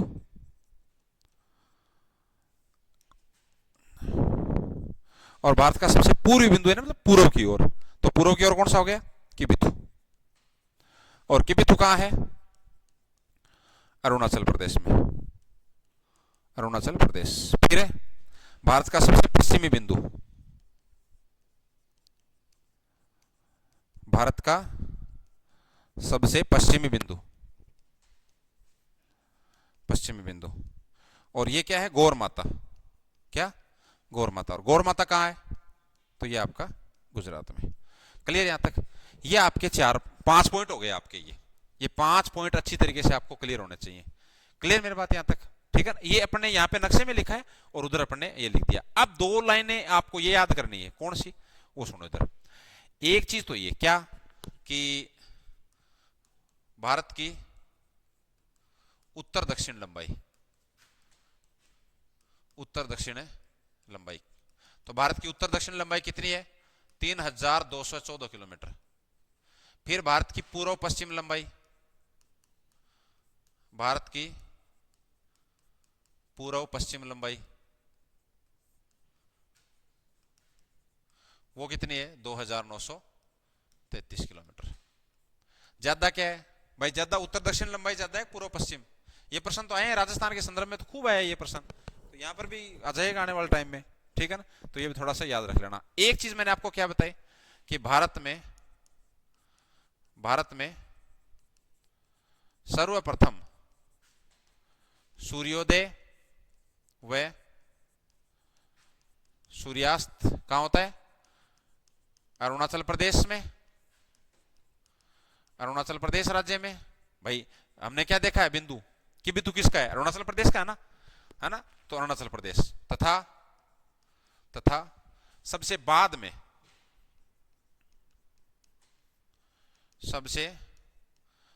में सूर्योदय व सूर्यास्त कहां होगा? गुजरात राज्य में। गुजरात है राज्य में होता है। ये बातें आपको याद रखनी। ये स्थिति और विस्तार से संबंधित महत्वपूर्ण बातें ये हो गई आपकी। ठीक है ना? एक बार आप बिल्कुल दोबारा देख लो आप, है ना? मैं शुरू से दिखाता हूं आपको। यहां से हमने शुरू किया था। सबसे पहले हमने भारत का अक्षांशीय विस्तार और उसके बाद में हमने देशांतरीय विस्तार देखा था। यहां से हमने शुरू किया है। इसके लिए सबसे पहले हमने अक्षांश रेखाएं और देशांतर रेखाएं पढ़ी कि क्या अक्षांश रेखाएं होती है, क्या देशांतर रेखाएं होती है। उसके बाद में हम कहां गए? इन बिंदुओं पर गए। क्लियर मेरी बात यहां तक? ठीक है। फिर उसके बाद में देखो, सबसे पहले हमने अक्षांश रेखाएं ली। 0 डिग्री अक्षांश रेखा जिसे भूमध्य रेखा या विषुवत रेखा कहते हैं। ठीक है ना? उसके बाद में देखिए, ये उत्तरी गोलार्ध, ये आपका दक्षिणी गोलार्ध। ऊपर उत्तरी अक्षांश रेखा है, नीचे दक्षिणी अक्षांश रेखा है। फिर महत्वपूर्ण अक्षांश रेखाएं। इसके अंदर सबसे पहले हमने ये देख लिया कि भाई जैसे मान लीजिए कि ये हैं तो इनको क्या कहेंगे इस आधार पे। फिर कुल अक्षांश आपके 181 है, कुल अक्षांश रेखा 179 है। उसके बाद में महत्वपूर्ण अक्षांश रेखाओं में हमने 23.5 डिग्री उत्तरी अक्षांश रेखा जिसे कर्क रेखा कहते हैं, 23.5 डिग्री दक्षिणी अक्षांश रेखा जिसे मकर रेखा कहते हैं, 90 डिग्री उत्तरी अक्षांश को उत्तरी ध्रुव है, 90 डिग्री दक्षिणी अक्षांश को दक्षिणी ध्रुव है। ये मैंने बता दिया कि पूरा का पूरा भारत अक्षांशीय दृष्टि से तो उत्तरी गोलार्ध में है, जबकि देशांतरी दृष्टि से ये पूर्वी गोलार्ध में है। इसलिए उत्तरी अक्षांश रेखाओं के बीच में है और देशांतरों के हिसाब से ये पूर्वी देशांतरों के बीच में है। इसके बीच में से कर्क रेखा गुजरती है। ये मैंने बता दिया कि संपूर्ण भारत का अक्षांशीय विस्तार पूछ ले तो 6 डिग्री 45 मिनट उत्तरी अक्षांश से 37 डिग्री 6 मिनट उत्तरी अक्षांश। भारत की मुख्य भूमि का अक्षांशीय विस्तार पूछे तो 8 डिग्री 4 मिनट उत्तरी अक्षांश से 37 डिग्री 6 मिनट उत्तरी अक्षांश। कर्क रेखा भारत के 8 राज्यों से गुजरती है। ढंग से याद कर लेना, ये तो पूरी चीज इंपॉर्टेंट है, फालतू की बात कुछ भी नहीं लिखी हुई है। गुजरात, राजस्थान, मध्य प्रदेश, छत्तीसगढ़, झारखंड, पश्चिम बंगाल, त्रिपुरा, मिजोरम। उसके बाद में देशांतर रेखा मैंने बता दिया आपको कि उत्तरी ध्रुव और दक्षिणी ध्रुव को मिलाने वाली जो काल्पनिक रेखाएं हैं वो देशांतर रेखाएं कहलाती हैं। ये भी 2 भागों में, पूर्वी गोलार्ध और पश्चिमी गोलार्ध। पूर्वी गोलार्ध में तो पूर्वी देशांतर रेखाएं, पश्चिम में तो पश्चिमी देशांतर रेखाएं। इनकी संख्या टोटल 360 मैंने आपको बताई दी कैसे है ये। इनका एक मुख्य जो महत्व है स्थिति के अलावा, भाई विस्तार तो हम देखते देखते इनके माध्यम से, इसके अलावा इसका एक जो मुख्य निर्धारण, जैसे अक्षांशों का एक अन्य महत्व है वो है जलवायु का निर्धारण करना। वो जलवायु वाला टॉपिक पढ़ेंगे तब अपन करेंगे वहां पर। और यहाँ ये समय का निर्धारण करना, ये मैंने आपको बता दिया समय वाली बात कि भाई पूरे विश्व का जो समय निर्धारित है यदि एक ही तो वो GMT 0 डिग्री देशांतर रेखा से या ग्रीनविच रेखा से, जिसको अपन ग्रीनविच मीन टाइम कहते हैं, ये भारत का देशांतरीय विस्तार था। 68 डिग्री 7 मिनट पूर्वी देशांतर से 97 डिग्री 25 मिनट देशांतर पूर्वी देशांतर रेखा, बीच से यहाँ 82.5 डिग्री पूर्वी देशांतर रेखा गुजर रही है। ये मैंने इधर लिख दिया आपका कि भारत का देशांतरीय विस्तार क्या है। भारत की मानक समय रेखा 82.5 डिग्री पूर्वी देशांतर रेखा है, जो 5 राज्यों से गुजरती है, उत्तर प्रदेश, मध्य प्रदेश, छत्तीसगढ़, ओडिशा, आंध्र प्रदेश। और भारत का जो मानक समय है वो ग्रीनविच मीन टाइम से 5.5 घंटे आगे है। ये मैंने इधर आपको बता दिया है ये कि भाई एक देशांतर को सूरज जब पार करेगा तो 4 मिनट का समय लगता है, तो 82.5 डिग्री देशांतर को पार करेगा तो इसको 5.5 घंटे लगेंगे, इसलिए 5.5 घंटे ये आगे है। ये एक ही साथ कर दिया अपन ने कि भारत का उत्तरी बिंदु, दक्षिणी बिंदु, भारत का दक्षिणतम बिंदु, भारत का पूर्वी बिंदु, भारत का पश्चिमी बिंदु, उत्तर दक्षिण विस्तार, पूर्व पश्चिम विस्तार, है ना। ये बातें मेरे हिसाब से आपके यहां तक समझ में आ गई होगी। ये स्थिति और विस्तार है। इसके बाद में हमने दूसरी बात क्या की थी, सीमा की बाउंड्री की। अब देखो भारत की सीमा, क्या भारत की सीमा, ठीक है। इसमें 2 प्रकार की बाउंड्री पढ़ते हो आप। एक तो पढ़ते हो स्थलीय सीमा, क्या स्थलीय सीमा। स्थलीय सीमा का मतलब क्या है, स्थलीय सीमा का मतलब है स्थल भाग की सीमा स्थल भाग के साथ लगे, है ना, जमीन की जमीन के साथ लगे, वो स्थलीय सीमा है। और भारत की स्थलीय सीमा की लंबाई है ना, भारत की स्थलीय सीमा की लंबाई, हालांकि हम इसको डिटेल से पढ़ेंगे, स्थलीय सीमा की लंबाई कितनी है, तो वो लंबाई है आपकी 15,200 किलोमीटर, 15,200 किलोमीटर। फिर बाद में है भारत की जलीय सीमा, जलीय सीमा, या फिर इसी को आप बोलोगे तटीय सीमा, क्या तटीय सीमा। जलीय सीमा या तटीय सीमा का मतलब यह कि स्थल भाग की सीमा जल के साथ लगे, वो जलीय सीमा कहलाएगी, और उसके किनारे जो तट है तो वो तटीय सीमा कहलाएगी। और इसमें क्या याद रखना आपको कि यदि पूछ ले तो भारत की जो मुख्य भूमि है, अभी बता दूंगा मैं आपको, भारत की मुख्य भूमि, मुख्य भूमि की जो जलीय सीमा है या तटीय सीमा है, उसकी लंबाई कितनी है, उसकी लंबाई है 6100 किलोमीटर। कितनी, 6100 किलोमीटर। और द्वीपों को भी यदि शामिल कर दें अपन, अभी समझा दूंगा मैं, द्वीपों सहित भारत की जलीय सीमा पूछ ले तो फिर द्वीप है तो फिर बढ़ जाएगी जलीय सीमा की लंबाई, तो वो लंबाई हो जाएगी आपकी कितनी, 7516.6 किलोमीटर, 7516 किलोमीटर। ये तो कुल लंबाई के हिसाब से बातें हो गई। मैंने आपको बता दिया कि 2 प्रकार की सीमा होती है, एक जलीय सीमा और एक स्थलीय सीमा। स्थलीय सीमा का मतलब स्थल भाग की सीमा स्थल भाग के साथ लगे, और जलीय सीमा तटीय सीमा मतलब क्या है, स्थल भाग और जल भाग की इनकी आपस में सीमा लगे। भारत की जो स्थलीय सीमा है उसकी कुल लंबाई है 15,200 किलोमीटर। कितनी, एक मिनट, 15,200 किलोमीटर। जबकि भारत की मुख्य भूमि, मुख्य भूमि मैंने बता दिया ना, कनेक्टेड जो है वो, उस मुख्य भूमि की जो जलीय सीमा की लंबाई है वो तो 6100 किलोमीटर है। जबकि द्वीपों को भी शामिल कर दें, भाई अंडमान निकोबार द्वीप समूह है, लक्षद्वीप समूह है, ये भी तो भारत के ही है, तो वो भी एक द्वीप है। द्वीप का मतलब क्या होता है, जिसके चारों ओर पानी है, तो उसकी सीमा भी तो जल के साथ ही लग रही है ना, तो वो सीमा बढ़ेगी, तो वो बढ़ेगी तब लंबाई हो जाती है 7516.6 किलोमीटर। अब अपन एक एक कर लेते हैं। सबसे पहले अपन ले लेते हैं भारत की स्थलीय सीमा, क्या एक नंबर पे क्या लेते हैं अपन, भारत की स्थलीय सीमा। और भारत की स्थलीय सीमा मैंने बता दी, दोबारा मैं लिख देता हूं, पूरी लंबाई कितनी है, 15,200 किलोमीटर। इस स्थलीय सीमा के ऊपर है ना, इस स्थलीय सीमा पर टोटल है 7 देश स्थित हैं। कितने, 7 देश स्थित हैं। ये 7 देश कौन कौन से हैं, और इन 7 देशों के साथ है जो अपनी सीमा लगती है वो कौन कौन सी है। देखो इधर, जैसे मैं इधर भारत का मानचित्र बना रहा हूं, देखो इधर, ये है भारत का मानचित्र,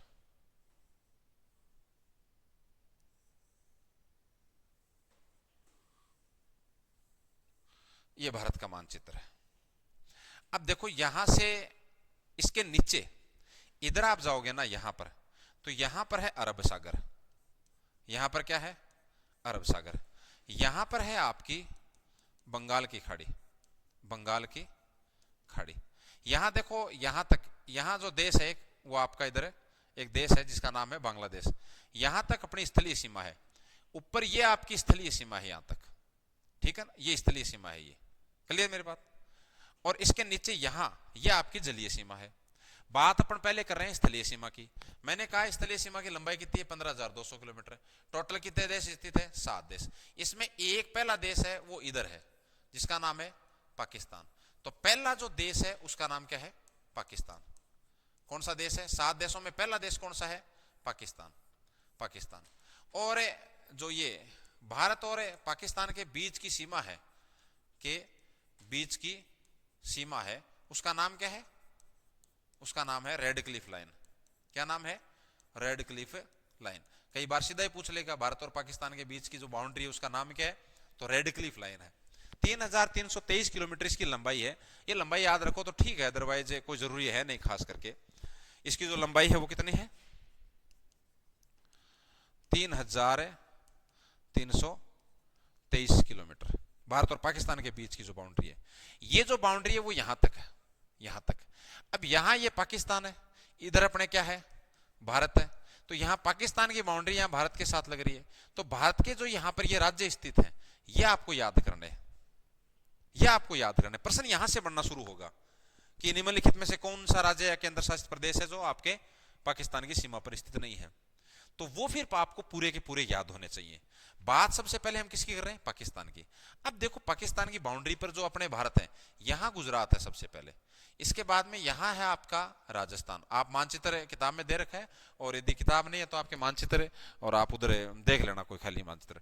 यहां ऊपर जाओगे तो यहां पंजाब है आपके, है ना। यहां पे आपके जम्मू कश्मीर है, और ऊपर आपके यहां पे ये लद्दाख है, लद्दाख है। ये अपने पाकिस्तान की सीमा पर स्थित है। तो देखो इधर सबसे पहले हम किसकी बात कर रहे हैं, दोबारा मैं लिख लेता हूं। सबसे पहले अपन बात कर रहे हैं, सबसे पहले अपन बात कर रहे हैं,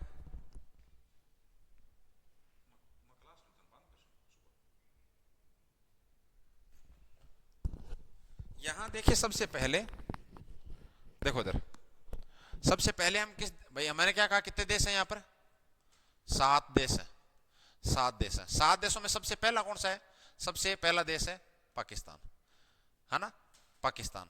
अब पाकिस्तान की सीमा पर जो अपने भारत के राज्य या केंद्र शासित प्रदेश है वो 5 है। इसकी सीमा पर 5 राज्य या केंद्र शासित प्रदेश, दोनों में साथ ही लिख रहा हूं क्योंकि अपने यहाँ जम्मू कश्मीर और लद्दाख है वो केंद्र शासित प्रदेश है आज के टाइम में। 5 राज्य या केंद्र शासित प्रदेश स्थित है, स्थित है ना। ये 5 कौन कौन से हैं, इनके नाम आपको याद होना चाहिए। नीचे पहले है गुजरात, गुजरात से ऊपर आप जाओगे तो आपके है राजस्थान, राजस्थान से ऊपर की ओर जाओगे तो आपके है पंजाब, पंजाब से ऊपर की ओर जाओगे तो आपके क्या है, जम्मू कश्मीर, जम्मू कश्मीर, जम्मू कश्मीर। और जम्मू कश्मीर से ऊपर जाओगे तो आपके क्या है, लद्दाख, लद्दाख। अब एक प्रश्न तो यही आ जाएगा कि निम्नलिखित में से कौन सा पाकिस्तान की सीमा पर स्थित नहीं है। तो फिर 3 तो आपको यहां से मिलेंगे, एक कोई आपको दूसरा मिल जाएगा। जैसे हरियाणा दे देगा क्योंकि पंजाब हरियाणा साथ में पड़ते हो आप। ध्यान रखना हरियाणा बाउंड्री पे नहीं है, हरियाणा अंदर है, हरियाणा अंतर्वर्ती राज्यों के अंदर है, आंतरिक राज्यों की श्रेणी में आता है वो। गुजरात, राजस्थान, पंजाब, जम्मू कश्मीर, लद्दाख। और आप मानचित्र को याद करोगे तो भी ऐसे याद करो, आप क्रम से याद करो ना। नीचे भाई नीचे शुरू किया ना पढ़ने, मैंने इधर लिखा है देखो, नीचे यहाँ गुजरात है, फिर राजस्थान है, फिर पंजाब है, फिर जम्मू कश्मीर है, फिर लद्दाख है। तो ऐसे मानचित्र भी याद हो जाएगा कि घूम के अपन लास्ट यहां तक आ जाएंगे ना तो अपने मानचित्र भी याद हो जाएगा। फिर यहां से घूम के वापस इधर जाएंगे तो अपने फिर लास्ट में 5 ही राज्य बचेंगे, पूरे 28 राज्य आपको याद हो जाएंगे, ठीक है ना। तो देखो इधर यहां पे मैंने आपको लिखा दिया कि 7 देशों में सबसे पहले कौन सा है, पाकिस्तान। एक मैंने आपको बता दी कि भारत और पाकिस्तान के बीच की जो बाउंड्री है उसका नाम क्या है, उसका नाम क्या है, रेड क्लिफ लाइन। क्या नाम है, तो वो है आपकी रेड क्लिफ लाइन, ठीक है। और लंबाई कितनी बताई मैंने अभी, तो लंबाई मैंने आपको बताई 3,323 किलोमीटर। क्लियर यहां तक बात। अब उसके बाद में दूसरा जो देश है वो अपना कौन सा है, वो आपका अफगानिस्तान है। दूसरा देश कौन सा आपका, अफगानिस्तान है, जो इस सीमा पर स्थित है, अफगानिस्तान, अफगानिस्तान। और ये जो अफगानिस्तान है, अफगानिस्तान है, भारत और अफगानिस्तान के बीच की जो सीमा है, पहली बात तो ये नाम याद रखो कि भारत व अफगानिस्तान के बीच की सीमा, बीच की सीमा का नाम क्या है, तो डूरंड रेखा। क्या नाम है, डूरंड रेखा वो क्या थी, वो रेड क्लिफ रेखा थी। ये डूरंड रेखा है भारत और अफगानिस्तान के बीच। फिर दूसरी बात याद क्या रखनी है कि न्यूनतम सीमा, न्यूनतम सीमा, और इसकी लंबाई कितनी है, इसकी लंबाई 106 किलोमीटर है, 106 किलोमीटर है। देखो एक तो सर्वाधिक कम से कम याद करो, न्यूनतम कम से कम याद करो, यदि सारी याद ना हो तो आपको सबसे कम। एक चीज मैं आपको और बताता हूं कि वर्तमान में वास्तव में जो इसकी बाउंड्री है अफगानिस्तान के साथ, अफगानिस्तान के साथ जो भारत की बाउंड्री है वास्तव में वर्तमान में वो लगती है पीओके की, पाक ऑक्यूपाइड कश्मीर। वास्तव में आज की स्थिति में हालांकि वो क्षेत्र अपना ही है वो, लेकिन वास्तव में उसकी जो बाउंड्री है वो अपने साथ है, पीओके के साथ लगती है, अफगानिस्तान की सीधी अपनी नहीं लगती है। उसका कारण ये है कि भाई जब भारत पाकिस्तान का बंटवारा हो रहा था तो उस टाइम अपने जो जम्मू कश्मीर है, जम्मू कश्मीर ने कोई डिसीजन लिया नहीं था कि मुझे भारत में शामिल होना है या पाकिस्तान में, क्योंकि वहां का जो राजा है हरि सिंह वो एक हिंदू राजा है, जबकि वहां की जनता है वो मुस्लिम है। यदि जनता से पूछा जाए तो वो पाकिस्तान में मिलने की बात कहेगी, यदि राजा से पूछा जाए तो वो ये सोचेगा कि मैं भारत में मिल जाऊं। लेकिन फिर ये भी तेज आदमी है हरि सिंह, वो सोच रहा है कि एक बार तो ये नए नए अभी बंटवारा हुआ है, ये घर में भी नए रहे होते तो शुरू में बर्तन बजते ही हैं तो की लड़ाई करेंगे ये, लेकिन जैसे ही मौका आएगा उस टाइम कह देंगे कि जम्मू कश्मीर तो एक क्या है, अलग से एक देश है। क्योंकि ये छोड़ के गए थे अंग्रेज की या तो वो भारत में शामिल हो जाओ या पाकिस्तान में शामिल हो जाओ, ठीक है ना, या फिर यदि वो एक निश्चित जो शर्त कंडीशन उन्होंने रख रखी थी यदि वो पूरी कर रही है तो फिर वो अपना एक अलग देश भी बना सकती है। लेकिन बाद में होना कुछ अलग था, होना ये था कि भाई इधर जैसे मान लीजिए कि ये अपने यहाँ इस तरह से ये है इधर, और इधर यहाँ पर ये पूरा जम्मू कश्मीर है, ये आपका जम्मू कश्मीर है, इधर आपका ये पाकिस्तान है ना, इधर बाकी भारत है, ये बाकी का ये भारत है आपका, ठीक है ना। लेकिन जैसे ही इन्होंने पाकिस्तान वालों ने इधर से अटैक किया, इन्होंने अटैक किया, तब बाद में जम्मू कश्मीर का जो राजा है उसकी आंख खुली, राजा हरि सिंह की, और वो दौड़ा दौड़ा सरदार वल्लभ भाई पटेल, क्योंकि उस टाइम रियासती विभाग के प्रमुख यही हुआ करते थे, वो इनके पास जब आए तो उन्होंने कहा कि हमारी सहायता कीजिए। लेकिन ये तो पहले से तैयार बैठे थे कि करो विलय पत्र पर हस्ताक्षर, विलय पत्र पर हस्ताक्षर करोगे तो हम इसको मिलाएंगे, अदरवाइज हम क्यों आपकी सहायता करें। तो उन्होंने विलय पत्र पर हस्ताक्षर कर दिए। अब जिस हिसाब से वो जिस क्षेत्र का एक राजा था जम्मू कश्मीर का, उसने उस पूरे क्षेत्र को विलय को लेकर, भाई आज अपने किसी को खेत बेचते हैं, जमीन बेचते हैं तो रजिस्ट्री करवाते हैं, तो रजिस्ट्री यदि करवाते हैं तो अपन साइन करते हैं तो वो जमीन उसकी है, तो उस हिसाब से ये क्षेत्र अपना हुआ कि नहीं हुआ, नॉर्मल सी बात है, ये क्षेत्र अपना हुआ। लेकिन अब इधर से इन्होंने मान लीजिए यहां तक लगभग इन्होंने, और सेना आ गई थी, इधर से अपने वाले गए थे, इधर से अपने वाले गए थे, लेकिन तभी ये मामला चला गया यूएनओ के अंदर। यूएनओ ने ये स्टेटमेंट दिया कि जहां दोनों की सेना है वो ये एक बार यथावत हो जाए और आगे जाके इसका समाधान कर दिया जाएगा, और इसको नाम दे दिया एलओसी, लाइन ऑफ कंट्रोल, है ना। इधर ये क्षेत्र एक्चुअल में तो भारत का होना चाहिए था, क्योंकि राजा हरि सिंह ने हस्ताक्षर किए थे इसके लिए, लेकिन हुआ नहीं अभी तक, इसलिए इसको हम बोलते हैं पीओके, पाक ऑक्यूपाइड कश्मीर, पाक अधिकृत कश्मीर। ये बीच में लाइन है पीओके और शेष भारत के बीच में जो लाइन है वो आपकी एलओसी है, लाइन ऑफ कंट्रोल है, ठीक है ना।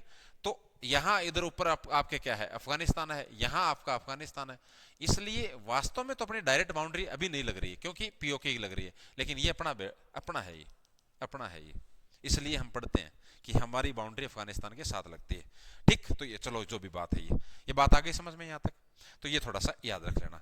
अफगानिस्तान, तो अफगानिस्तान के साथ जो बाउंड्री लगती है वो सिर्फ किसकी लगती है, लद्दाख की लगती है, किसकी, लद्दाख की, एक की लगती है लद्दाख की, लद्दाख, ठीक है ना। यहां पे गुजरात, राजस्थान, पंजाब, जम्मू कश्मीर, फिर लद्दाख, समझ गए मेरी बात।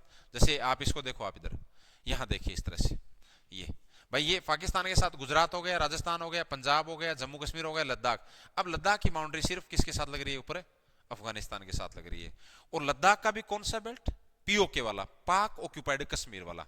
उसके बाद में आप आगे आओगे, इसके बाद में ये बात समझ आ गई यहां तक, ठीक है। अब देखो आप इसके बाद में आप आगे आओगे तो यहां जैसे मैं सिर्फ और सिर्फ एक बार उत्तर भारत बना रहा हूं, ये उत्तर भारत है,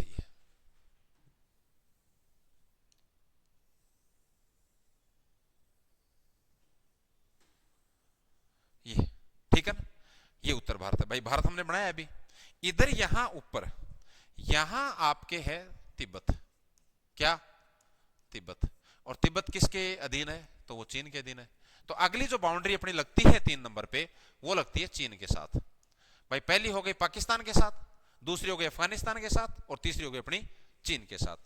भारत और चीन के बीच की जो सीमा है ना, भारत और चीन के बीच की जो सीमा है, उसका नाम क्या है? उसका नाम है मैकमोहन रेखा। मैकमोहन रेखा, है ना, ये याद रख लेना, ये मैकमोहन रेखा है ये।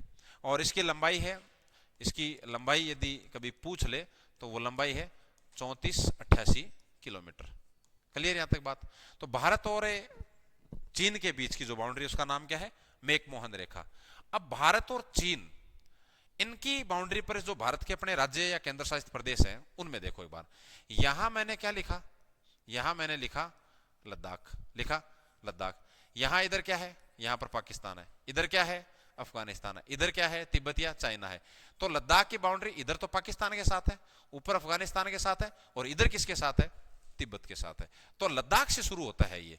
तो यानी चीन की सीमा पर स्थित, चीन की सीमा पर स्थित भारत के राज्य या फिर केंद्र शासित प्रदेश।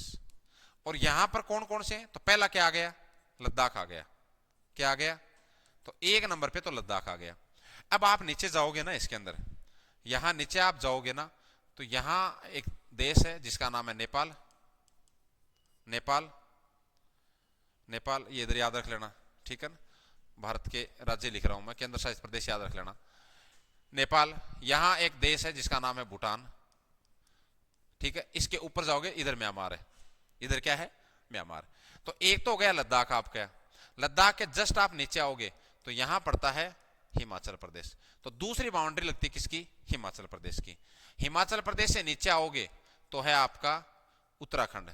अगली बाउंड्री उत्तराखंड की लगती है, इधर तिब्बत के साथ या चीन के साथ, इधर नेपाल के साथ। फिर यहां बिहार आ गया, सॉरी यूपी आ गया। फिर यहां बिहार आ गया। फिर यहां पश्चिमी बंगाल का कुछ हिस्सा आ गया। फिर यहां पे आ गया आपका सिक्किम। तो अगली बाउंड्री इसकी लगेगी सिक्किम की। किसकी? सिक्किम की। ये मानचित्र आप खोल के रखना, है सिक्किम की लगेगी। मुझे मानचित्र लगाना चाहिए था, नहीं लगा पाया मैं, ठीक है ना? और ये लास्ट में है आपका अरुणाचल प्रदेश। और यहां फिर म्यांमार की बाउंड्री शुरू हो जाती है। तो इसकी बाउंड्री पर जो, चीन की बाउंड्री पर जो भारत के राज्य या केंद्र शासित प्रदेश है, उनमें एक तो लद्दाख हो गया। लद्दाख के बाद में क्या है? हिमाचल प्रदेश। देखो कुछ राज्य हैं जहां दिक्कत होती है, शुरू में अपन तैयारी करते हैं, जैसे पंजाब हरियाणा। मैंने थोड़ी देर पहले बताया कि पंजाब बाउंड्री पे, हरियाणा अंदर है, ठीक है ना? उसके बाद में हिमाचल प्रदेश ऊपर है, उत्तराखंड नीचे है। इनमें भी दिक्कत होती है। हिमाचल प्रदेश ऊपर है और उत्तराखंड आपका कहां पर है? उत्तराखंड आपका नीचे है। फिर उत्तराखंड है, फिर ध्यान रखना उत्तराखंड की बाउंड्री नेपाल के साथ, बीच में नेपाल आ गया। उसके बाद में सीधी बाउंड्री सिक्किम के साथ लगेगी। किसके साथ लगेगी? सिक्किम के साथ लगेगी। और फिर लास्ट बाउंड्री किसकी है? तो वो आपकी अरुणाचल प्रदेश की है। अरुणाचल प्रदेश की। ये पांच किसकी सीमा पर है? चीन की सीमा पर। दोबारा याद करो, पाकिस्तान के साथ गुजरात, राजस्थान, पंजाब, जम्मू कश्मीर, लद्दाख। अफगानिस्तान के साथ लद्दाख या फिर पीओके बोल दो आप। तिब्बत के साथ लद्दाख, सॉरी चीन के साथ बोल दो लद्दाख, हिमाचल प्रदेश, उत्तराखंड, सिक्किम, अरुणाचल प्रदेश, ठीक है? अब ये चीन के साथ बाउंड्री हो गई है। क्लियर मेरी बात? अब देखो यहां पे क्या है? नेपाल। अब आगे बाउंड्री लगेगी, वो उत्तराखंड की लाइन बाउंड्री पहले इधर लग रही है और इसके साथ इधर भी लग रही है, तो उत्तराखंड की बाउंड्री नेपाल के साथ लगती है। यहां आप आओगे तो इसके जस्ट नीचे है यूपी। यहां आओगे तो बिहार है। क्या है? बिहार है। यहां देखो पश्चिमी बंगाल है। आप नक्शे में देखो ध्यान से, पश्चिमी बंगाल है। ये पश्चिम बंगाल की बाउंड्री भी इसके साथ लगती है। इधर सिक्किम के साथ लगती है पश्चिम बंगाल की बाउंड्री, इधर आपके नेपाल के साथ लगती है। और ये सिक्किम आ गया इधर से, ये सिक्किम आ गया। तो इधर कौन कौन से हो गए? उत्तराखंड, उत्तर प्रदेश, बिहार, पश्चिम बंगाल और सिक्किम। तो यहां पर भी 5 राज्य हैं। तो फिर आगे जो चौथा अपना पड़ोसी देश है वो है नेपाल। क्या? नेपाल। और नेपाल की सीमा पर भारत के राज्य, नेपाल की सीमा पर भारत के राज्य। नेपाल की सीमा पर भारत के राज्य कौन कौन से हैं? इसमें देखो सबसे पहले कौन सा है? उत्तराखंड। ऐसा कौन सा है? उत्तराखंड। दूसरा कौन सा है? उत्तर प्रदेश। देखो उत्तराखंड उत्तर प्रदेश से ये अलग हुआ था, अपने वर्ष 2000 के अंदर 3 नए राज्य बने थे, उत्तराखंड, छत्तीसगढ़ और झारखंड। तो उत्तराखंड तो उत्तर प्रदेश से अलग हुआ था, झारखंड बिहार से अलग हुआ था, और छत्तीसगढ़ मध्य प्रदेश से अलग हुआ था। उसके बाद में 3 नंबर पे कौन सा हो गया आपका, बिहार हो गया। 4 नंबर पे कौन सा हो गया, तो पश्चिमी बंगाल हो गया, है ना, पश्चिमी बंगाल हो गया। और 5 नंबर लास्ट कौन सा हो गया, तो आपका सिक्किम हो गया, सिक्किम हो गया, सिक्किम हो गया। ये 5 राज्य किस पे हैं, ये आपके नेपाल की बाउंड्री पर। नेपाल से जैसे ही आप आगे जाओगे तो क्या आ गया, सिक्किम आ गया, सॉरी भूटान आ गया, ये भूटान है। भूटान की बाउंड्री देखो, इधर तो सिक्किम के साथ लग रही है, यहां अब असम की लगेगी यहां पर, ठीक है ना। इधर आपके सॉरी अपने पहले पश्चिम बंगाल की लगेगी, उसके बाद में किसकी, असम की, और इधर आपके किसकी लग रही है, अरुणाचल प्रदेश की। तो ये भूटान की सीमा पर स्थित है, भूटान की सीमा पर स्थित है।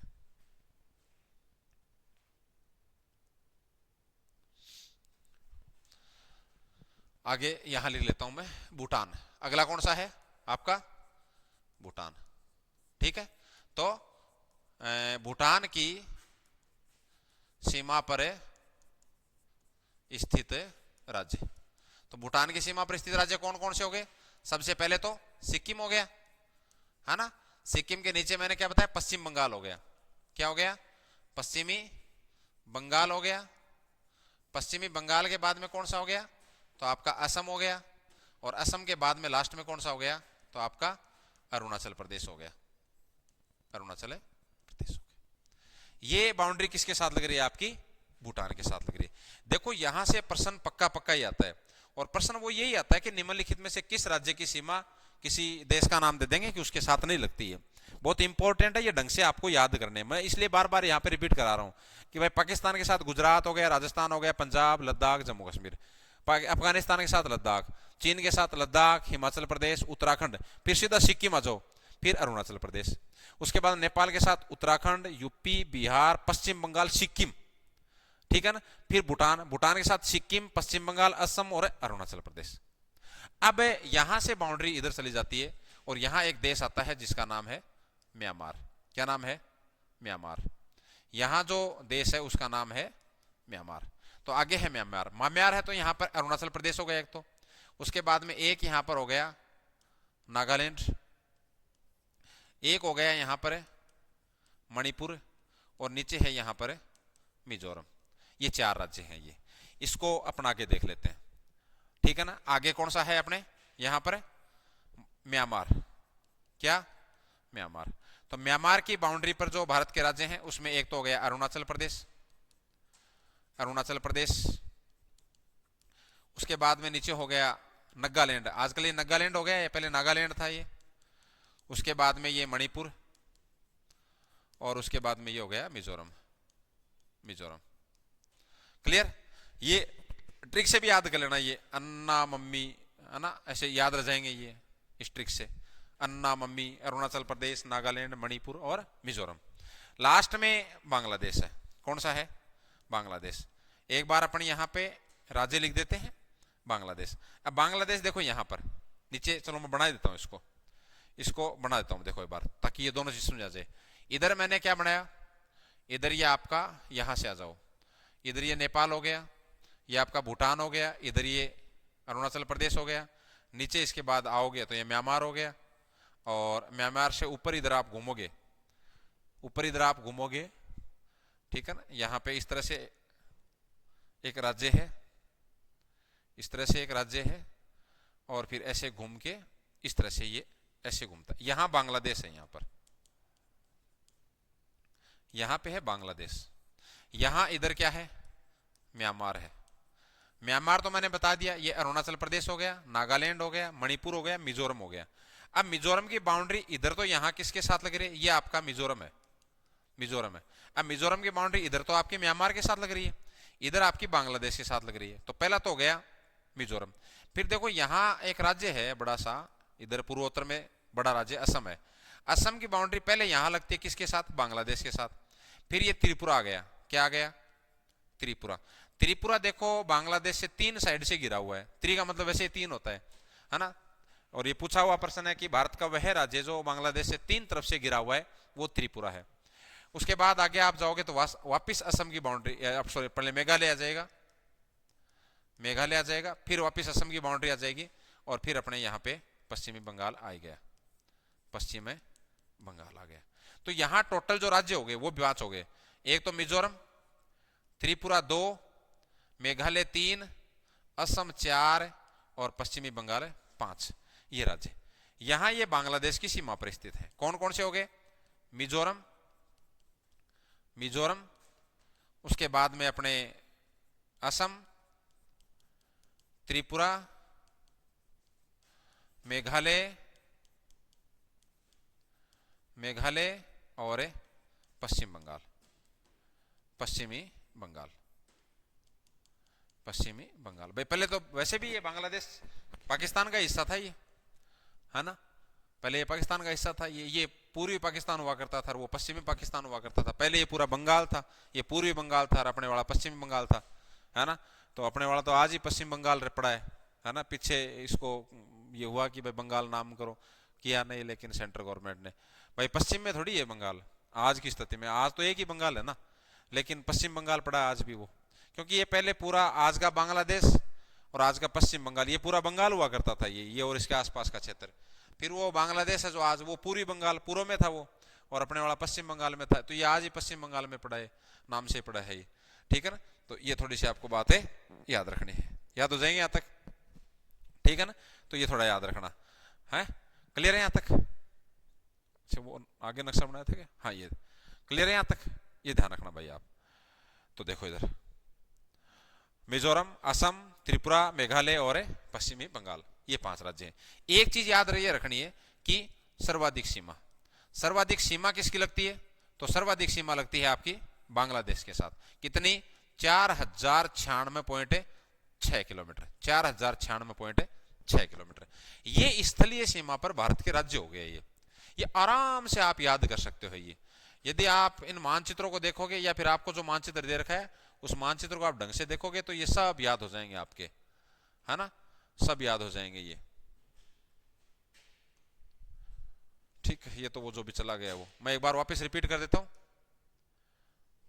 वापस मैं रिपीट कर देता हूं शुरू में, कि सबसे पहले पाकिस्तान हो गया, पाकिस्तान के साथ गुजरात, ऊपर जाओगे तो राजस्थान, पंजाब, जम्मू कश्मीर, लद्दाख, लद्दाख के साथ फिर पीओके के साथ अफगानिस्तान, इधर चीन, चीन के साथ लद्दाख, हिमाचल प्रदेश, उत्तराखंड, फिर सीधा सिक्किम, अरुणाचल प्रदेश, नेपाल, नेपाल के साथ उत्तराखंड से शुरू होगा वापिस, यूपी, बिहार, पश्चिम बंगाल, सिक्किम, फिर वापिस भूटान, भूटान के साथ सिक्किम, पश्चिम बंगाल, असम, अरुणाचल प्रदेश, फिर म्यांमार, अपने अरुणाचल प्रदेश, नागालैंड, मणिपुर, मिजोरम, फिर मिजोरम, त्रिपुरा, असम, मेघालय और उसके बाद में पश्चिम बंगाल, है ना। असम की बाउंड्री इसके साथ दो बार लगती है अपने इसके बांग्लादेश साथ। सर्वाधिक किसकी? बांग्लादेश की। कितनी? 4096 किलोमीटर। न्यूनतम किसकी? अफगानिस्तान की। कितनी? 106 किलोमीटर। ये इसकी स्थलीय सीमा हो गई है। और ऐसे यदि आप मानचित्र करोगे ना तो अच्छे तरीके से ये याद हो जाएगा ये। अब आती है किसकी? स्थलीय जलीय सीमा। 2 नंबर पे अपन क्या लेते हैं इसकी? जलीय सीमा, या फिर इसी को क्या बोलोगे आप? तटीय सीमा। जलीय सीमा या फिर तटीय सीमा। जलीय सीमा या तटीय सीमा। एक तो मैंने आपको थोड़ी देर पहले बताया, क्या? एक तो मैंने ये बताया थोड़ी देर पहले कि जो भारत की मुख्य भूमि है, जो भारत की मुख्य भूमि है, उसकी जलीय सीमा की लंबाई कितनी है? तो 6100 किलोमीटर। लेकिन यदि द्वीपों को भी शामिल कर दे, द्वीपों सहित यदि लंबाई पूछ ले तो कितनी है? 7516.6 किलोमीटर। अब इसमें कैसे है? अब सिर्फ और सिर्फ और अपन क्या बनाएंगे? दक्षिणी भारत बनाएंगे। ये देखो इधर दक्षिणी भारत बनाएंगे। यहां ये गुजरात है आपका, ये क्या है आपका? गुजरात। गुजरात की ऊपर बाउंड्री किसके साथ लग रही है? तो पाकिस्तान के साथ। इधर यहां पे क्या है? पश्चिमी बंगाल है। पश्चिमी बंगाल की इधर बाउंड्री किसके साथ लग रही है? तो वो बांग्लादेश के साथ लग रही है। ऐसे छोड़ा था अपन ने भाई, पाकिस्तान से लाके बांग्लादेश तक छोड़ दिया था ना। अब इसके नीचे यहां पे क्या है? यहां नीचे क्या है? यहां आपका अरब सागर है, ठीक है भाई। यहां पे क्या है? यहां आपका बंगाल की खाड़ी है, ठीक है, बंगाल की खाड़ी है। अब बंगाल की खाड़ी के अंदर क्या है? कुछ द्वीप हैं। जैसे यहां पे क्या है? अंडमान निकोबार द्वीप समूह है। अब ये जो द्वीप है, द्वीप का मतलब क्या होता है? वह स्थलभाग जिसके चारों तरफ क्या हो? पानी हो। तो इसकी भी तो बाउंड्री होगी, तो उसको क्या बोलोगे आप? जलीय सीमा।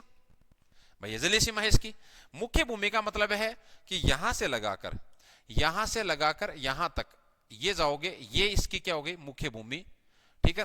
तो मुख्य भूमि की जो जलीय सीमा की लंबाई है वो 6100 किलोमीटर है। लेकिन द्वीपों को, जैसे अंडमान निकोबार द्वीप समूह है, यहां अरब सागर के अंदर, यहां आपके इधर ये लक्षद्वीप समूह है इसकी, तो यहां जो द्वीप है इनकी भी कुछ बाउंड्री है, तो ये भी जलीय सीमा में काउंट होगी। यदि ये ऐड कर दें दोनों तो फिर वो कितना हो जाएगा, 7516.6 किलोमीटर हो जाएगा। अब इस बाउंड्री पर कौन कौन से राज्य स्थित हैं? तो गुजरात ऊपर तो पाकिस्तान के साथ लग रहा है, और नीचे किसके साथ लग रहा है, अरब सागर के साथ। इसके नीचे आप आओगे तो यहां है महाराष्ट्र, इसके नीचे गोवा, गोवा के नीचे कर्नाटक के नीचे केरल, यहां तक जो बाउंड्री है ये बाउंड्री अरब सागर के साथ लग रही है। तो इस यहां पर टोटल है ना, इस तटीय सीमा पर टोटल 9 राज्य स्थित हैं। तटीय सीमा पर कितने राज्य स्थित हैं? 9 राज्य स्थित हैं। ये 9 राज्य है ना, ये इधर वाले राज्य हैं। ये कौन कौन से हो गए आपके? गुजरात हो गया, दूसरे नंबर पे महाराष्ट्र हो गया, तीसरे नंबर पे नीचे कौन सा हो गया, इधर गोवा हो गया, गोवा के नीचे आप आओगे तो कर्नाटक हो गया, और कर्नाटक के नीचे आप आओगे तो केरल हो गया। ये पश्चिमी तट पर तो 5 राज्य ये हो गए। इधर आप घूमोगे तो ये तटीय सीमा है, ये आपकी हो गई तमिलनाडु के ऊपर आप जाओगे तो ये आपका आंध्र प्रदेश हो गया, आंध्र प्रदेश से ऊपर जाओगे तो यहां पर ये आपका ओडिशा हो गया, ओडिशा से ऊपर जाओगे तो ये आपका पश्चिमी बंगाल हो गया। तो 4 राज्य आपके ये हो गए जो पूर्वी तट पर है, ये भी तटीय सीमा पर स्थित है। तो आगे फिर इनको भी ऐड करते जाओ आप कि भाई एक तो तमिलनाडु हो गया, इसके ऊपर कौन सा है? तो आंध्र प्रदेश हो गया, उसके जस्ट ऊपर कौन सा है? तो ओडिशा हो गया, और लास्ट में कौन सा है? तो लास्ट का आपका 9 नंबर पश्चिमी बंगाल हो गया। कौन सा हो गया? पश्चिमी बंगाल हो गया। ये 9 राज्य हैं। ये प्रश्न ये पूछ लेगा कि निम्नलिखित में से कौन सा राज्य है जो तटीय सीमा पर स्थित नहीं है, तो फिर बाद में यहां से आपको 3 ऑप्शन में ये मिल जाएंगे, एक ऑप्शन में अलग से मिल जाएगा। ये 9 राज्य ढंग से याद कर लेना। इसमें सर्वाधिक सीमा लगती है वो गुजरात की है। इन 9 राज्यों के अंदर सर्वाधिक तटीय सीमा कौन बनाता है? सर्वाधिक तटीय सीमा बनाने वाला राज्य कौन सा है? तो वो आपका गुजरात है। 2 नंबर पे आंध्र प्रदेश है, 2 नंबर पे सर्वाधिक है आंध्र प्रदेश। जबकि गोवा की क्या है? तो गोवा की आपकी न्यूनतम है। न्यूनतम तटीय सीमा कौन बनाता है? तो गोवा बनाता है। ये तटीय सीमा हो गई या जलीय सीमा हो गई। स्थलीय सीमा, उसके बाद में जलीय सीमा, दोनों सीमा हो गई। ये बात यहां तक क्लियर है। अब देखो कुछ राज्य ऐसे बच गए जो न तो आपके स्थलीय सीमा पर है, न ही आपके तटीय सीमा पर है। तो उन राज्यों को आप क्या बोलोगे? उनको बोलोगे आप अंतःवर्ती राज्य या फिर आंतरिक राज्य। तो ऐसे राज्य कौन से? एक तो मैंने अभी थोड़ी देर पहले बताया, कौन सा? हरियाणा, क्योंकि हरियाणा है वो बाउंड्री पे पंजाब स्थित है, हरियाणा नहीं है। उसके बाद में एक बीचों बीच कौन सा है? मध्य प्रदेश। मध्य में कौन सा है? तो मध्य प्रदेश, ये भी किसी बाउंड्री पे नहीं है। मध्य प्रदेश से अलग कौन सा हुआ? तो छत्तीसगढ़, तो एक छत्तीसगढ़ हो गया। फिर उसके बाद में बिहार से कौन सा अलग हुआ?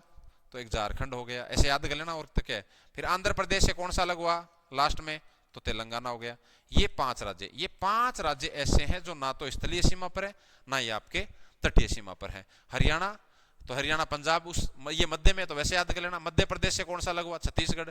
बिहार से कौन सा अलग हुआ? झारखंड। आंध्र प्रदेश से कौन सा अलग हुआ? तेलंगाना। ये टोटल कितने राज्य हैं? 5, जो अंतःवर्ती राज्यों की श्रेणी में आते हैं। मनोज जी लगे 15 मिनट क्लियर यहां तक? ये थोड़ा याद रख लेना भाई। ऐसे ये आपकी स्थलीय सीमा भी हो गई। यहां तक क्लियर है? कोई दिक्कत है? मेरे हिसाब से दिक्कत है नहीं होनी चाहिए। आप इनको थोड़ा ढंग से पढ़ो, है ना। क्लास तो भाई ये लंबी हो गई, लेकिन ये तो होनी थी, क्योंकि एक ही क्लास में जब अपने को पूरा करना है तो फिर वो तो होना ही है? अच्छा, अब देखो, अब आपको क्या करना है, जैसे किताब में दे रखा है या फिर आपके पास मेट्रो होगा। यदि आपको पूछ ले भारत में राज्य कितने हैं, तो भारत में राज्य आज की स्थिति में कितने हैं? 28 राज्य हैं। कितने? 28 राज्य हैं, है ना। 28 राज्य हैं। एक चीज तो याद रखना आपको कि क्षेत्रफल की दृष्टि से सबसे बड़ा राज्य, क्षेत्रफल की दृष्टि से सबसे बड़ा राज्य कौन सा है? तो वो अपना राजस्थान है। कौन सा है? राजस्थान है।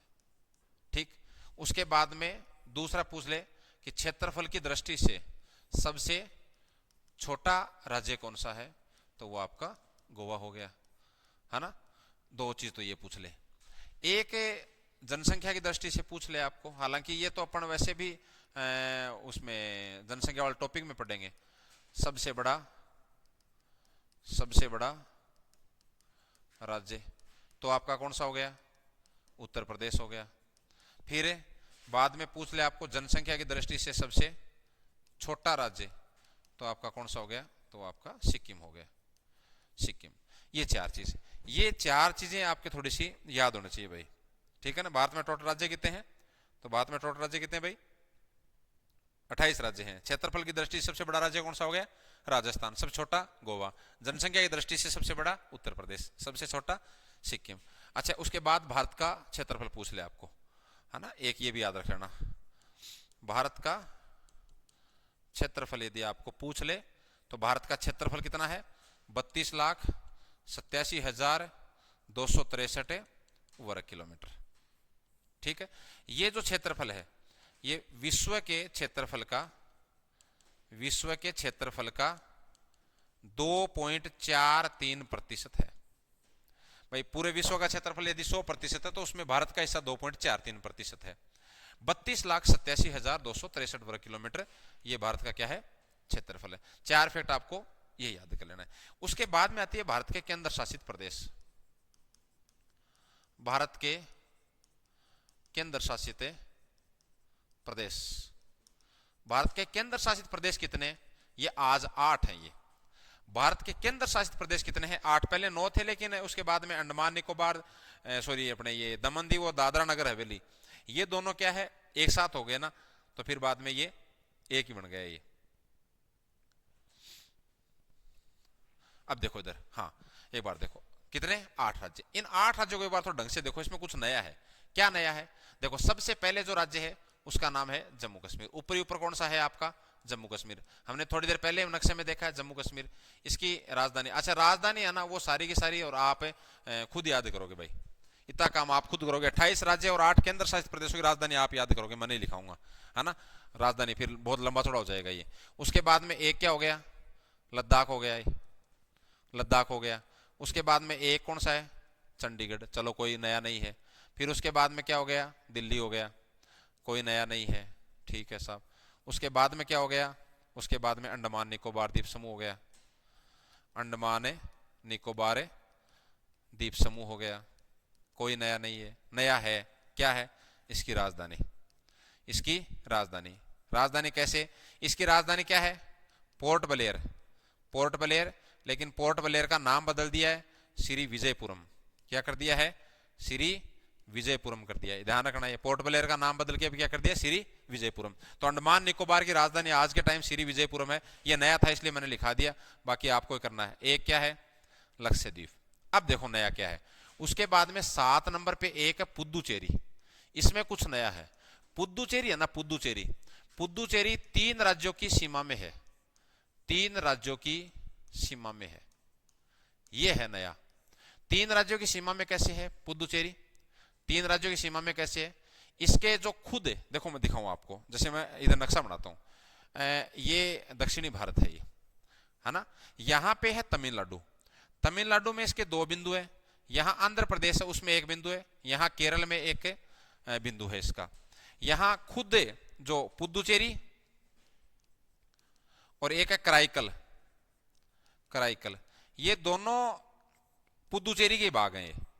किसके, पुद्दुचेरी के। और ये दोनों भाग कहां हैं, ये किसकी सीमा में है, ये आपके तमिलनाडु की सीमा में। क्लियर। उसके बाद में यहां एक स्थान है यनम, यनम है जो कि आपके आंध्र प्रदेश, यमन नहीं है, यमन तो अलग देश है। यनम, यनम आंध्र प्रदेश है, ये भी पुद्दुचेरी का ही हिस्सा है। यहां एक स्थान पड़ता है माहे, और माहे है केरल के अंदर। कहां है, केरल में। और ये भी किसका है, पुद्दुचेरी का। तो मैंने क्या कहा, पुद्दुचेरी है ना, पुद्दुचेरी, उसके कुछ अलग अलग बिंदु हैं, अलग अलग स्थान है, वो 3 राज्यों की सीमा में घिरे हुए हैं, जिसमें खुद पुद्दुचेरी और कराईकल, ये दोनों तो तमिलनाडु की बाउंड्री में। यनम ये आपके आंध्र प्रदेश, भाई तमिलनाडु के ऊपर क्या आंध्र प्रदेश है। और माहे, माहे जो केरल, ये भी इस पुदुचेरी का हिस्सा है। तो 4 पॉइंट है वैसे टोटल, पुदुचेरी, कराईकल, यनम और माहे, लेकिन ये 3 राज्यों में, क्योंकि 2 आपके तमिलनाडु में एक साथ ही हो गए, ठीक है ना। उसके बाद में किधर कितने लिखा दिया मैंने, 7 लिखा दिया। आठवां क्या है, पहले 2 केंद्र शासित प्रदेश हुआ करते थे, एक तो दमन दीव और एक दादरा नगर हवेली। अब दोनों को मिला के एक ही कर दिया, तो उसका नाम दोनों को मिला के कुछ नहीं किया, है ना, कि भाई दमन दीव व दादरा नगर हवेली, दादरा नगर हवेली, ये दोनों एक ही है ये। तो ये आपका एक केंद्र शासित, ये टोटल 8 केंद्र शासित प्रदेश हो गए आपके, जम्मू कश्मीर, लद्दाख, चंडीगढ़, दिल्ली, अंडमान निकोबार द्वीप समूह है, लक्षद्वीप, पुदुचेरी, दमन दीव और दादरा नगर हवेली। उसके बाद में कुछ और महत्वपूर्ण चीजें हैं, कुछ यहां पर आपके क्या है, चैनल तो मैं चलो आपको उधर भौतिक प्रदेशों में करवा दूंगा, चैनल भी आपके पहले टॉपिक में दे रखे हैं, 8 डिग्री, 9 डिग्री, 10 डिग्री और कोको चैनल 4, तो ये मैं आपको भौतिक प्रदेश में कराऊंगा। एक आपके हैं महत्वपूर्ण खाड़ियां, क्या खाड़ियां, देखो पहली बात तो खाड़ी का अर्थ क्या होता है, जैसे एक शब्द तो आता है प्रायद्वीप, क्या आता है, प्रायद्वीप। प्रायद्वीप का मतलब ये होता है कि वह भाग जो 3 साइड से पानी से घिरा हो उसको प्रायद्वीप बोलते हैं। भाई वह स्थल भाग जिसके चारों तरफ पानी हो तो वो द्वीप है, 3 साइड है तो प्रायद्वीप। भाई दक्षिणी भारत प्रायद्वीप कहलाता है, वो इसलिए कहलाता है कि इसके 3 साइड क्या है, पानी, इसलिए प्रायद्वीप कहलाता है। सेम इसका उल्टा, कि यानी वह जलीय भाग जिसके 3 साइड क्या हो, स्थल भाग हो, 3 साइड स्थल भाग हो और ये आपका जलीय भाग हो, उसको अपन कहते हैं खाड़ी। समझ गए क्या, मतलब वह जलीय भाग जिसके 3 साइड स्थल भाग हो, तो जैसे इसका उल्टा हो गया ना, यहां तो स्थल भाग है जिसके 3 साइड पानी है तो वो तो प्रायद्वीप हो गया, यहां जल भाग है जिसके 3 साइड क्या है, स्थल भाग है, वो खाड़ी। खाड़ियों में जो महत्वपूर्ण खाड़ी है, एक तो उसके अंदर है आपकी मन्नार की खाड़ी, कौन सी, मन्नार की खाड़ी, मन्नार की खाड़ी, मन्नार की खाड़ी है, ये आपके तमिलनाडु के दक्षिण में है, ये तमिलनाडु के दक्षिण में, तमिलनाडु के दक्षिण में है, और स्थित कहां है तमिलनाडु के दक्षिण में, भारत और श्रीलंका के बीच, भारत व श्रीलंका के बीच। कैसे, ऐसे, जैसे ये है ना, इस तरह से, यहां ऐसे है ये, आप इसको ढंग से देखोगे ना तो ये देखो, ये स्थल भाग 3 साइड से नहीं है क्या, 3 साइड से इसके स्थल भाग है, यहां ये जल भाग है, तो ये खाड़ी है, इसका नाम है मन्नार की खाड़ी, क्या है, मन्नार की खाड़ी। और यहां पर क्या है, यहां आपका तमिलनाडु दक्षिण में हो गई है, नीचे क्या है देश, श्रीलंका, क्या है, श्रीलंका, तो भारत और श्रीलंका के बीच में है, ये मन्नार की खाड़ी है। एक यहां जल संधि है और उसका नाम है पाक जल संधि, क्या, पाक जल संधि, पाक जल संधि बोल दो या इंग्लिश में लिखो तो पाक स्ट्रेट, है ना। कभी आ जाए ना कि पाक जल संधि कहां है, तो भारत श्रीलंका के बीच में, भारत पाकिस्तान के बीच मत कर देना भाई। जल संधि का मतलब ये होता है, जल संधि का मतलब क्या होता है, जल संधि का मतलब क्या होता है, जल संधि का मतलब होता है 2 बड़े जलीय भागों को जोड़ना, 2 बड़े जलीय भागों को जोड़ना तथा स्थल भागों को अलग करना, स्थल भागों को अलग करना, अलग करना। तो ऐसा ही हो रहा है, यहां 2 स्थल भाग इनको अलग कर रहे हैं, इधर आपके क्या है, इधर आपके बंगाल की खाड़ी है, इधर क्या है आपके बंगाल की खाड़ी, तो बंगाल की खाड़ी और मन्नार की खाड़ी, इन दोनों को जोड़ रही है ये जल संधि, तो ये पाक जल संधि है। तो पाक जल संधि कहां है, पाक जल संधि आपके इधर भारत और श्रीलंका के बीच में स्थित है, जोड़ती किसको है, तो बंगाल की खाड़ी और मन्नार की खाड़ी को जोड़ती है। यदि एग्जैक्ट मैं लिखना चाहूं इसको पाक जल संधि में, तो क्या लिखेंगे अपन, मान लीजिए आप कहोगे कि नहीं लिख के बताओ हमें, तो मैं लिख देता हूं, पाक जल संधि। पाक जल संधि किसको जोड़ती है, जोड़ती है ये अपने बंगाल की खाड़ी व बंगाल की खाड़ी व मन्नार की खाड़ी को जोड़ती है, मन्नार की खाड़ी को तो जोड़ती है। अलग किसको कर रही है, अलग स्थल भागों कर रही है ना, तो भारत व श्रीलंका को, भारत व श्रीलंका को। भाई परिभाषा में ये तो लिखा है कि 2 बड़े जलीय भागों को जोड़ती है, स्थल भागों को अलग करती है, ये जल संधि है। तो पाक जल संधि, तो जल संधि अपने एक है, पाक जल संधि इंपॉर्टेंट है, एक इसलिए इंपॉर्टेंट हो जाती है ये। तो यहां पाक जल संधि है मन्नार की खाड़ी के पास में। और खाड़ी कौन सी है, इसके अलावा और खाड़ी कौन सी है, और भी है। एक खाड़ी है जिसका नाम है खंबात की खाड़ी, खंबात की खाड़ी, यह आपके गुजरात के दक्षिण में है, ये अभी दिखाता हूं मैं, गुजरात के दक्षिण में। इसमें तो क्या दिखाएंगे, बनाऊंगा, है ना, और एक है आपकी कच्छ की खाड़ी। क्या? कच्छ की खाड़ी। ये भी आपके गुजरात के पास, गुजरात में जो कच्छ जिला है उसका दलदली क्षेत्र। कैसे? जैसे ये इस तरह से, है ना, यहां है ये खाड़ी, ये आपकी क्या है? खंबात की खाड़ी। तो खाड़ी हो गई ना, अरे भाई तीन साइड स्थल भाग हो गया तो खाड़ी हो गई, ये खंबात की खाड़ी है। यहां राज्य कौन सा है? गुजरात। ऐसा? गुजरात, ठीक है। ये जो दलदली क्षेत्र है, ये दलदली क्षेत्र, ये आपका, ये भी तीन साइड से क्या है? स्थल भाग से गिरा हुआ है। ये आपकी है कच्छ की खाड़ी। कौन सी? कच्छ की खाड़ी। ये थोड़ी दलदली है, एकदम वैसे पानी नहीं है, ये कच्छ की खाड़ी। एक खंबात की खाड़ी हो गई, कच्छ की खाड़ी हो गई, और यहाँ पे कौन सी हो गई? मन्नार की खाड़ी हो गई। ये तीन महत्वपूर्ण खाड़ियां हो गई। क्लियर यहां तक बात? उसके बाद में एक आती है समुद्री सीमा। समुद्री सीमा और आपके एक, ठीक है ना, एक तो जलीय सीमा कर ली हमने, या उसको तटीय सीमा कह रहे हैं, एक हमने स्थलीय सीमा करी, एक समुद्री सीमा। चलो ये थोड़ा सा और बताता हूं मैं, ये किताब में ये भी दे रखा है, समुद्री सीमा मतलब समुद्र, बीच में समुद्र आ जाए, समुद्री सीमा। समुद्री सीमा कौन सी? समुद्री सीमा। एक आपके क्या है लास्ट में? समुद्री सीमा। हालांकि समुद्री सीमा में एक नाम आपके पहले से कटा हुआ है, वो थोड़ा ध्यान रखना। अब देखो समुद्री सीमा, समुद्री सीमा में क्या होता है, जैसे ये मान लीजिए ये दक्षिणी भारत है ना, ये इस तरह से, ये एकदम भाई अपन तो बनाते हैं, बाकी ये थोड़ा ऐसे भी तो हो सकता है ना, ऐसे ऐसे इधर भी हो सकता है ये। इसको आप एक क्या मान लो? एक सीधी आधार रेखा मान लो, इसको जैसे बनाते हैं ना वैसे। ये है इसकी क्या? आधार रेखा। क्या है? आधार रेखा। इस आधार रेखा से इधर जाओगे तो 12 नॉटिकल मील, 12 नॉटिकल मील तक का जो समुद्री क्षेत्र है वो तो कहलाएगा क्षेत्रीय सागर। क्या कहलाएगा? क्षेत्रीय सागर। और क्षेत्रीय सागर में क्या होता है? यहां मतलब पूरा अधिकार है, पूर्ण रूप से संसाधनों का अधिकार है अपना। 12 नॉटिकल मील है। ये क्या है? इसको आप देखो, क्षेत्रीय सागर। पहले मैंने क्या लिखा आपको? क्षेत्रीय सागर। और थोड़ा किताब में देख लेना, थोड़ा क्लास लंबी हो रही है इसलिए मैं थोड़ा जल्दी बताता हूँ। क्षेत्रीय सागर मतलब जो आधार रेखा है, एक बताता हूँ फिर बाद में आप देख लेना। आधार रेखा से 12 नॉटिकल मील, इस 12 नॉटिकल मील को आप 12 समुद्री मील भी कह सकते हो। समुद्री मील। इसमें ध्यान रखना, एक नॉटिकल मील होता है ना, उसके बराबर होता है 1.852 किलोमीटर। ठीक है ना। अब उस हिसाब से आप किलोमीटर से गुणा कर लेना, तो वो आपके किलोमीटर में आ जाएगा नॉटिकल मील। इसके बाद में यहां होता है ना, इससे 24 किलोमीटर,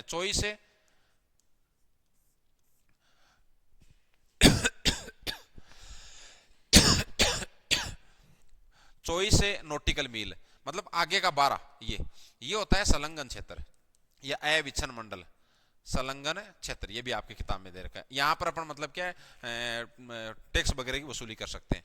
उसके बाद में आगे जाओगे आधार रेखा से यहां पर 200 नॉटिकल मील। ये जो क्षेत्र है ये कहलाता है अनन्य आर्थिक क्षेत्र। अनन्य आर्थिक क्षेत्र है ना। इसके अंदर अपन कोई द्वीप स्थापित करना चाहते हैं तो वो कर सकते हैं, है ना। कोई अपन परीक्षण करना चाहते हैं वैज्ञानिक, वो कर सकते हैं। और उसके 200 नॉटिकल के मील के बाद का जो समुद्री भाग है वो कहलाता है उच्च सागर। और इस उच्च सागर पर सभी देशों का क्या है? समान अधिकार है। एक समझौता हुआ है अनक्लोज। अनक्लोज, इस समझौते के तहत इस सीमा का निर्धारण किया गया था, 1982 में हुआ था ये। 12 नॉटिकल मील मतलब ये पूर्ण रूप से खुद जो देश, जिस देश के साथ लग रही है वो सीमा, वो संसाधनों का दोहन करेगा। 12 नॉटिकल मील क्षेत्रीय सागर, 12 नॉटिकल मील के बाद में टोटल 24 नॉटिकल मील मतलब 12 नॉटिकल मील, ये संलग्न क्षेत्र हो गया। यहां से आधार रेखा से 200 नॉटिकल मील, इसमें से आप 24 घटा दो, बाकी जो बच गया वो अनन्य आर्थिक क्षेत्र हो गया। और 200 नॉटिकल मील से आगे उच्च सागर हो गया। क्लियर है यहां तक बात? ये थोड़ा सा आप याद रखना, ठीक है ना। तो ये क्लास है, कैसी लगी? थोड़ा स्पीड से इसलिए क्योंकि आपके पास किताब होगी मेरे हिसाब से। पढ़ाते तो इसको अपन 3-4 क्लासों में पढ़ाते, थोड़ा धीरे पढ़ाते, इसलिए कोशिश यही करनी है कि अपन 7 प्रश्न या 14 अंक वो कंप्लीट करने की कोशिश करें। फिर आगे दूसरी क्लास भारत के भौतिक प्रदेश के साथ दोबारा मैं उपस्थित हूँगा। ओके, धन्यवाद।